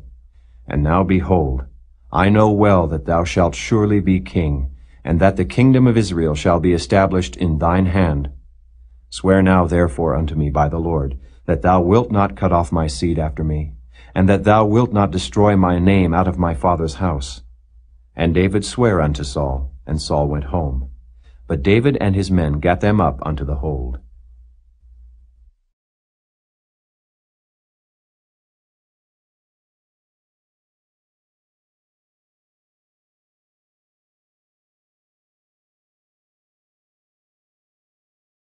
Chapter 25. And Samuel died, and all the Israelites were gathered together, and lamented him, and buried him in his house at Ramah. And David arose, and went down to the wilderness of Paran.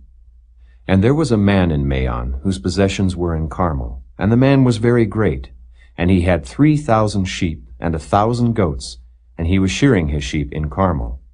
Now the name of the man was Nabal, and the name of his wife Abigail, and she was a woman of good understanding, and of a beautiful countenance. But the man was churlish and evil in his doings, and he was of the house of Caleb. And David heard in the wilderness that Nabal did shear his sheep. And David sent out 10 young men, and David said unto the young men, Get you up to Carmel, and go to Nabal, and greet him in my name. And thus shall ye say to him that liveth in prosperity, Peace be both to thee, and peace be to thine house, and peace be unto all that thou hast. And now I have heard that thou hast shearers. Now thy shepherds which were with us, we hurt them not, neither was there aught missing unto them, all the while they were in Carmel. Ask thy young men, and they will show thee. Wherefore let the young men find favor in thine eyes, for we come in a good day. Give, I pray thee, whatsoever cometh to thine hand unto thy servants, and to thy son David. And when David's young men came, they spake to Nabal according to all those words in the name of David, and ceased. And Nabal answered David's servants, and said, Who is David? And who is the son of Jesse? There be many servants nowadays that break away every man from his master. Shall I then take my bread, and my water, and my flesh that I have killed for my shearers, and give it unto men whom I know not whence they be? So David's young men turned their way, and went again, and came and told him all those sayings. And David said unto his men, Gird ye on every man his sword. And they girded on every man his sword, and David also girded on his sword. And there went up after David about 400 men, and 200 abode by the stuff. But one of the young men told Abigail, Nabal's wife, saying, Behold, David sent messengers out of the wilderness to salute our master, and he railed on them. But the men were very good unto us, and we were not hurt, neither missed we anything, as long as we were conversant with them, when we were in the fields. They were a wall unto us, both by night and day, all the while we were with them, keeping the sheep. Now therefore know and consider what thou wilt do. For evil is determined against our master, and against all his household. For he is such a son of Belial, that a man cannot speak to him. Then Abigail made haste, and took 200 loaves, and 2 bottles of wine, and 5 sheep ready dressed, and 5 measures of parched corn, and 100 clusters of raisins, and 200 cakes of figs, and laid them on asses. And she said unto her servants, Go on before me. Behold, I come after you. But she told not her husband Nabal. And it was so, as she rode on the ass, that she came down by the covert of the hill, and behold, David and his men came down against her, and she met them. Now David had said, Surely in vain have I kept all that this fellow hath in the wilderness, so that nothing was missed of all that pertained unto him, and he hath requited me evil for good.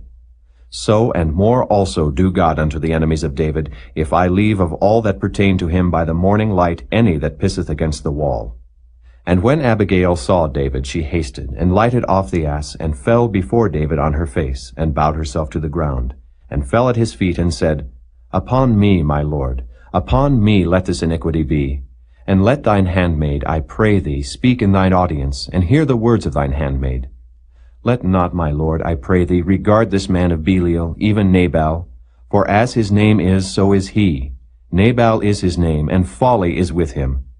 But I, thine handmaid, saw not the young men of my lord, whom thou didst send.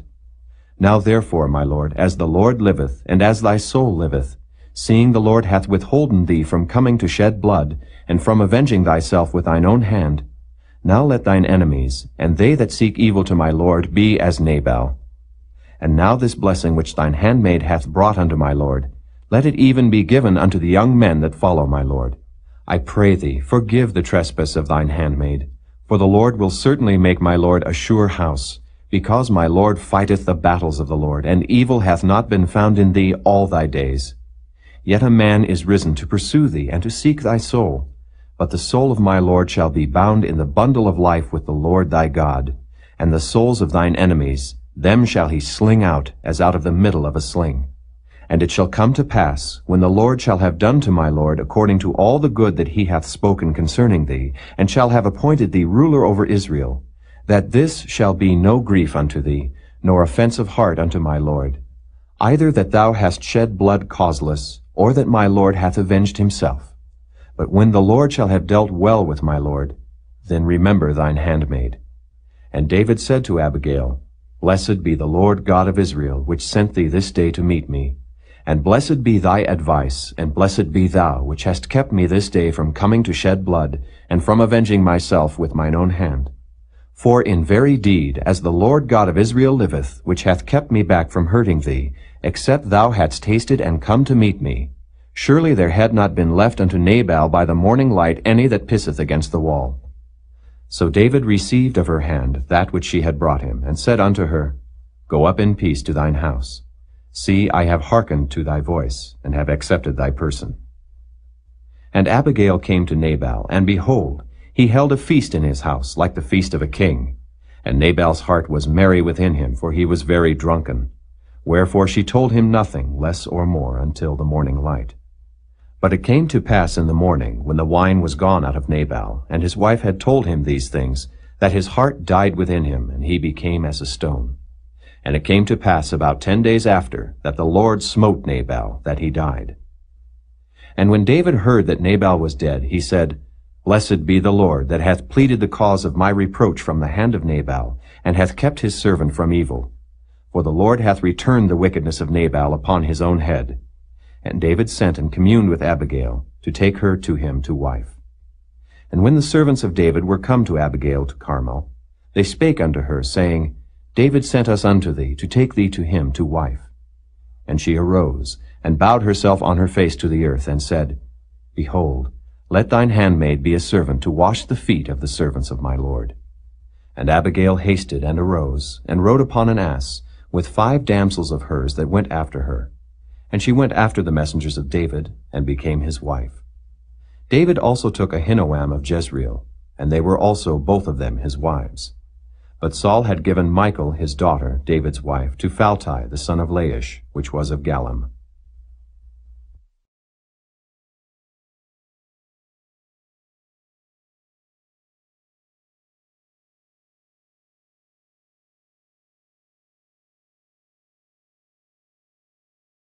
Chapter 26.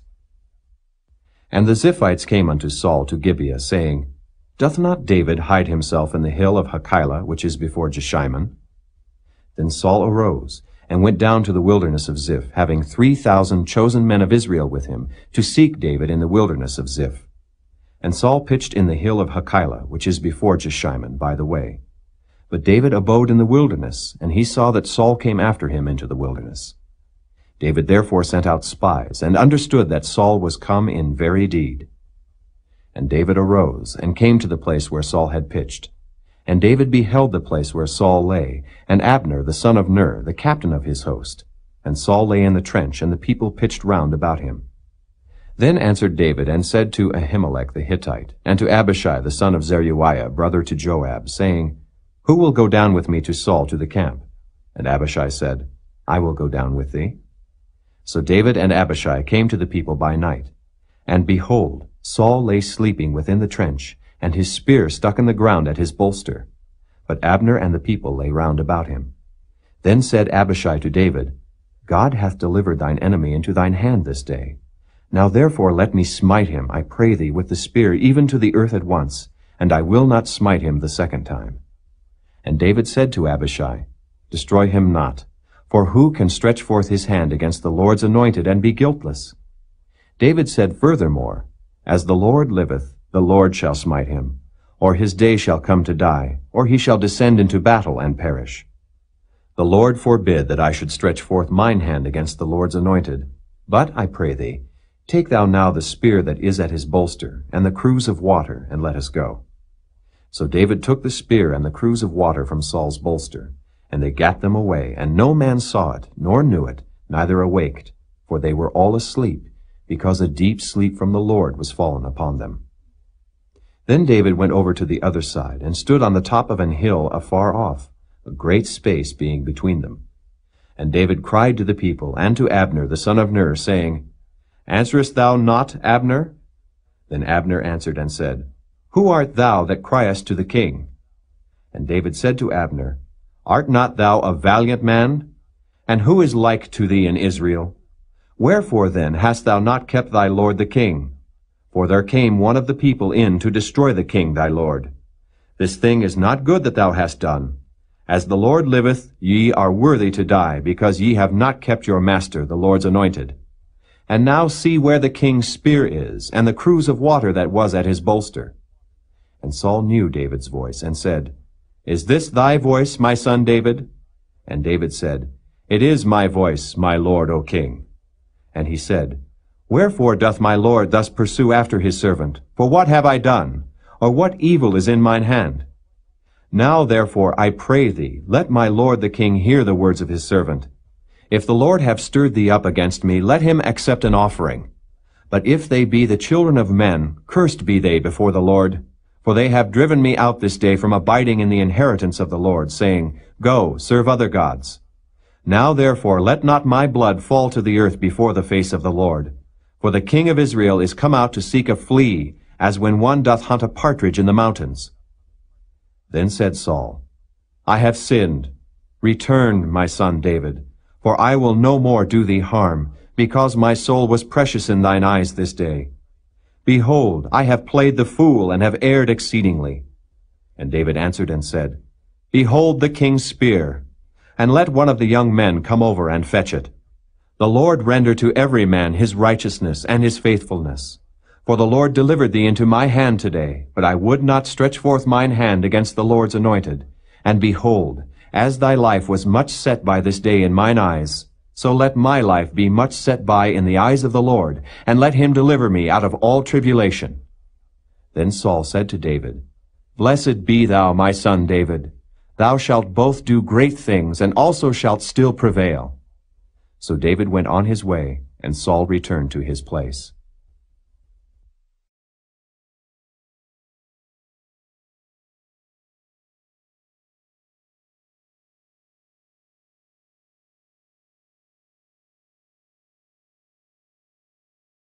Chapter 27.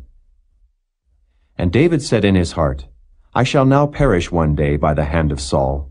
There is nothing better for me than that I should speedily escape into the land of the Philistines. And Saul shall despair of me, to seek me any more in any coast of Israel. So shall I escape out of his hand. And David arose, and he passed over with the 600 men that were with him unto Achish, the son of Maoch, king of Gath.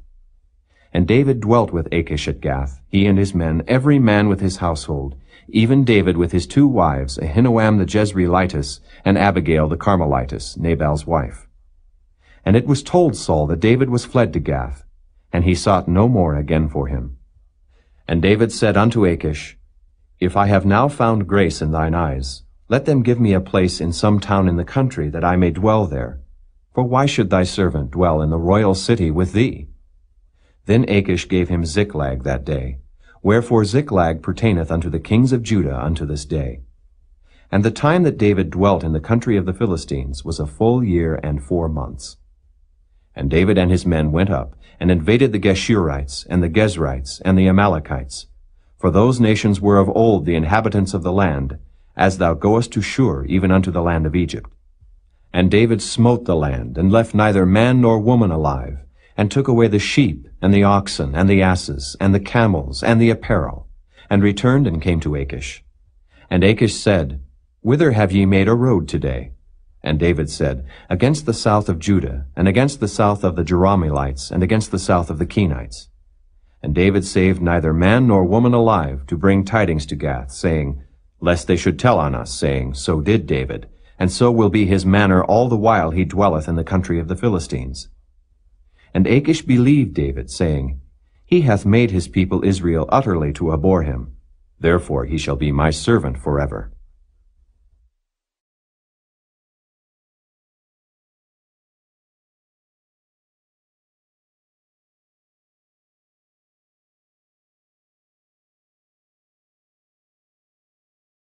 Chapter 28. And it came to pass in those days that the Philistines gathered their armies together for warfare, to fight with Israel.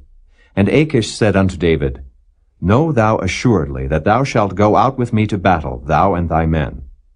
And David said to Achish, Surely thou shalt know what thy servant can do. And Achish said to David, Therefore will I make thee keeper of mine head forever. Now Samuel was dead, and all Israel had lamented him, and buried him in Ramah, even in his own city. And Saul had put away those that had familiar spirits, and the wizards out of the land. And the Philistines gathered themselves together, and came and pitched in Shunem.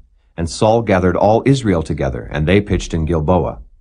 And when Saul saw the host of the Philistines, he was afraid, and his heart greatly trembled. And when Saul inquired of the Lord answered him not, neither by dreams, nor by Urim, nor by prophets. Then said Saul unto his servants, Seek me a woman that hath a familiar spirit, that I may go to her and inquire of her. And his servants said to him, Behold, there is a woman that hath a familiar spirit at Endor. And Saul disguised himself, and put on other raiment, and he went, and 2 men with him, and they came to the woman by night. And he said, I pray thee, divine unto me by the familiar spirit, and bring me him up, whom I shall name unto thee. And the woman said unto him, Behold, thou knowest what Saul hath done, how he hath cut off those that have familiar spirits, and the wizards out of the land. Wherefore then layest thou a snare for my life, to cause me to die? And Saul sware to her by the Lord, saying, As the Lord liveth, there shall no punishment happen to thee for this thing. Then said the woman, Whom shall I bring up unto thee? And he said, Bring me up Samuel. And when the woman saw Samuel, she cried with a loud voice. And the woman spake to Saul, saying, Why hast thou deceived me? For thou art Saul. And the king said unto her, Be not afraid, for what sawest thou? And the woman said unto Saul, I saw gods ascending out of the earth. And he said unto her, What form is he of? And she said, An old man cometh up, and he is covered with a mantle. And Saul perceived that it was Samuel, and he stooped with his face to the ground, and bowed himself. And Samuel said to Saul, Why hast thou disquieted me to bring me up? And Saul answered, I am sore distressed, for the Philistines make war against me, and God is departed from me, and answereth me no more, neither by prophets nor by dreams. Therefore I have called thee, that thou mayest make known unto me what I shall do. Then said Samuel, Wherefore then dost thou ask of me, seeing the Lord is departed from thee, and is become thine enemy? And the Lord hath done to him as he spake by me. For the Lord hath rent the kingdom out of thine hand, and given it to thy neighbor, even to David. Because thou obeyedst not the voice of the Lord, nor executedst his fierce wrath upon Amalek.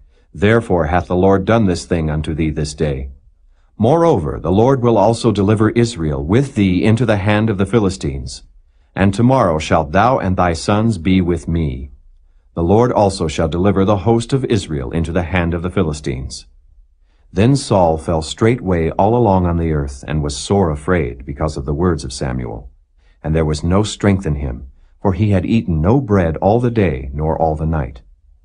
And the woman came unto Saul, and saw that he was sore troubled, and said unto him, Behold, thine handmaid hath obeyed thy voice, and I have put my life in my hand, and have hearkened unto thy words which thou spakest unto me. Now therefore I pray thee, hearken thou also unto the voice of thine handmaid, and let me set a morsel of bread before thee, and eat, that thou mayest have strength when thou goest on thy way.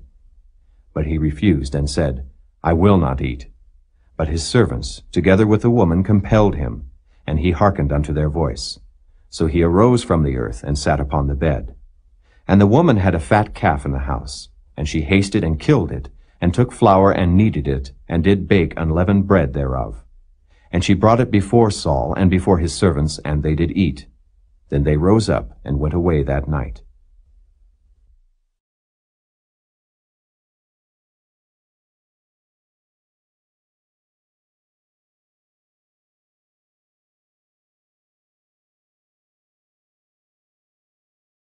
Chapter 29. Now the Philistines gathered together all their armies to Aphek, and the Israelites pitched by a fountain which is in Jezreel. And the lords of the Philistines passed on by hundreds and by thousands, but David and his men passed on in the rearward with Achish. Then said the princes of the Philistines, What do these Hebrews here? And Achish said unto the princes of the Philistines, Is not this David, the servant of Saul the king of Israel, which hath been with me these days, or these years, and I have found no fault in him since he fell unto me unto this day? And the princes of the Philistines were wroth with him. And the princes of the Philistines said unto him, Make this fellow return, that he may go again to his place which thou hast appointed him, and let him not go down with us to battle, lest in the battle he be an adversary to us. For wherewith should he reconcile himself unto his master? Should it not be with the heads of these men? Is not this David, of whom they sang one to another in dances, saying, Saul slew his thousands, and David his 10,000s? Then Achish called David, and said unto him, Surely as the Lord liveth, thou hast been upright, and thy going out and thy coming in with me in the host is good in my sight. For I have not found evil in thee since the day of thy coming unto me unto this day. Nevertheless, the Lord's favor thee not. Wherefore now return, and go in peace, that thou displease not the lords of the Philistines. And David said unto Achish, But what have I done? And what hast thou found in thy servant so long as I have been with thee unto this day, that I may not go fight against the enemies of my lord and king? And Achish answered and said to David, I know that thou art good in my sight, as an angel of God. Notwithstanding, the princes of the Philistines have said, He shall not go up with us to the battle.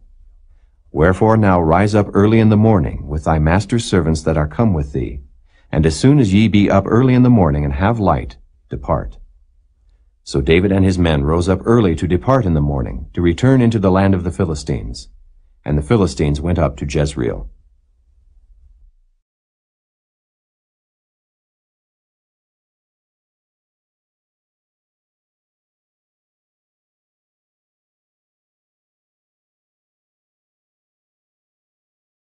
Chapter 30. And it came to pass, when David and his men were come to Ziklag on the third day, that the Amalekites had invaded the south, and Ziklag, and smitten Ziklag, and burned it with fire, and had taken the women captives that were therein. They slew not any, either great or small, but carried them away, and went on their way.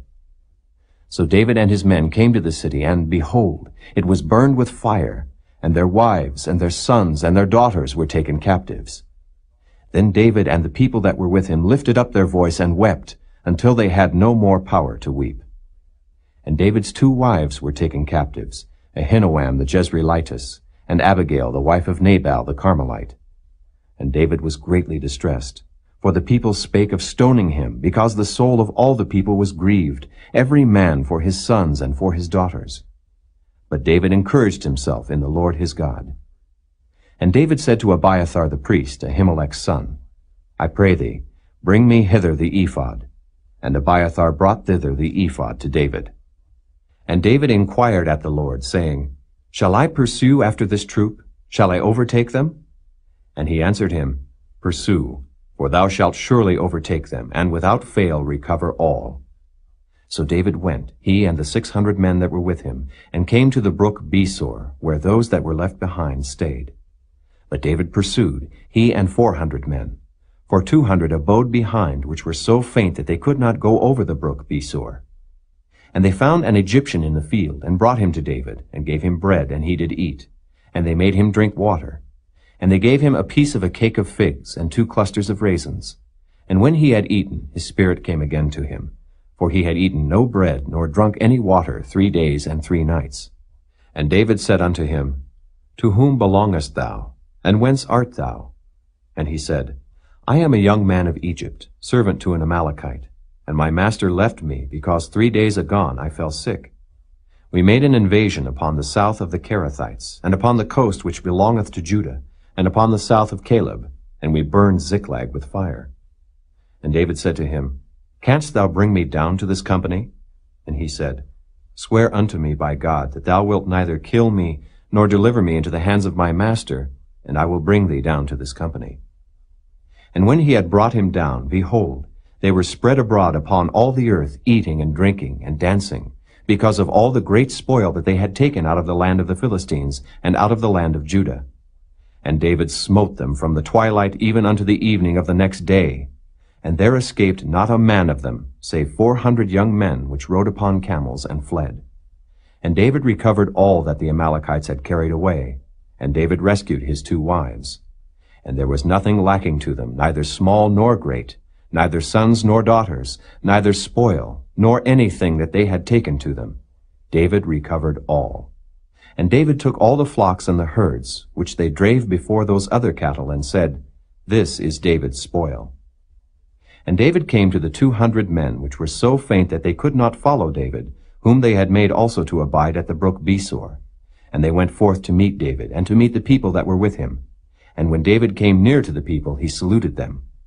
Then answered all the wicked men and men of Belial, of those that went with David, and said, Because they went not with us, we will not give them aught of the spoil that we have recovered, save to every man his wife and his children, that they may lead them away and depart.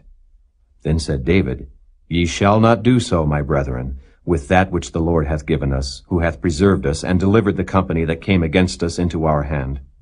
For who will hearken unto you in this matter? But as his part is that goeth down to the battle, so shall his part be that tarrieth by the stuff. They shall part alike. And it was so from that day forward, that he made it a statute and an ordinance for Israel unto this day. And when David came to Ziklag, he sent of the spoil unto the elders of Judah, even to his friends, saying, Behold, a present for you of the spoil of the enemies of the Lord.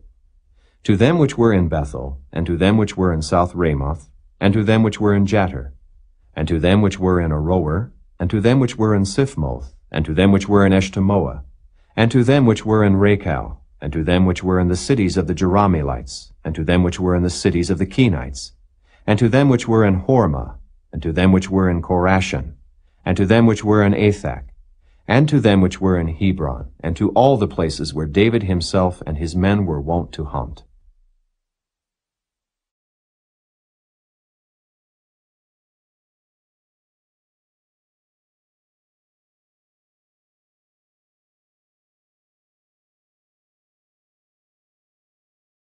Chapter 31. Now the Philistines fought against Israel, and the men of Israel fled from before the Philistines, and fell down slain in Mount Gilboa. And the Philistines followed hard upon Saul and upon his sons. And the Philistines slew Jonathan, and Abinadab, and Malchi-Shua, Saul's sons.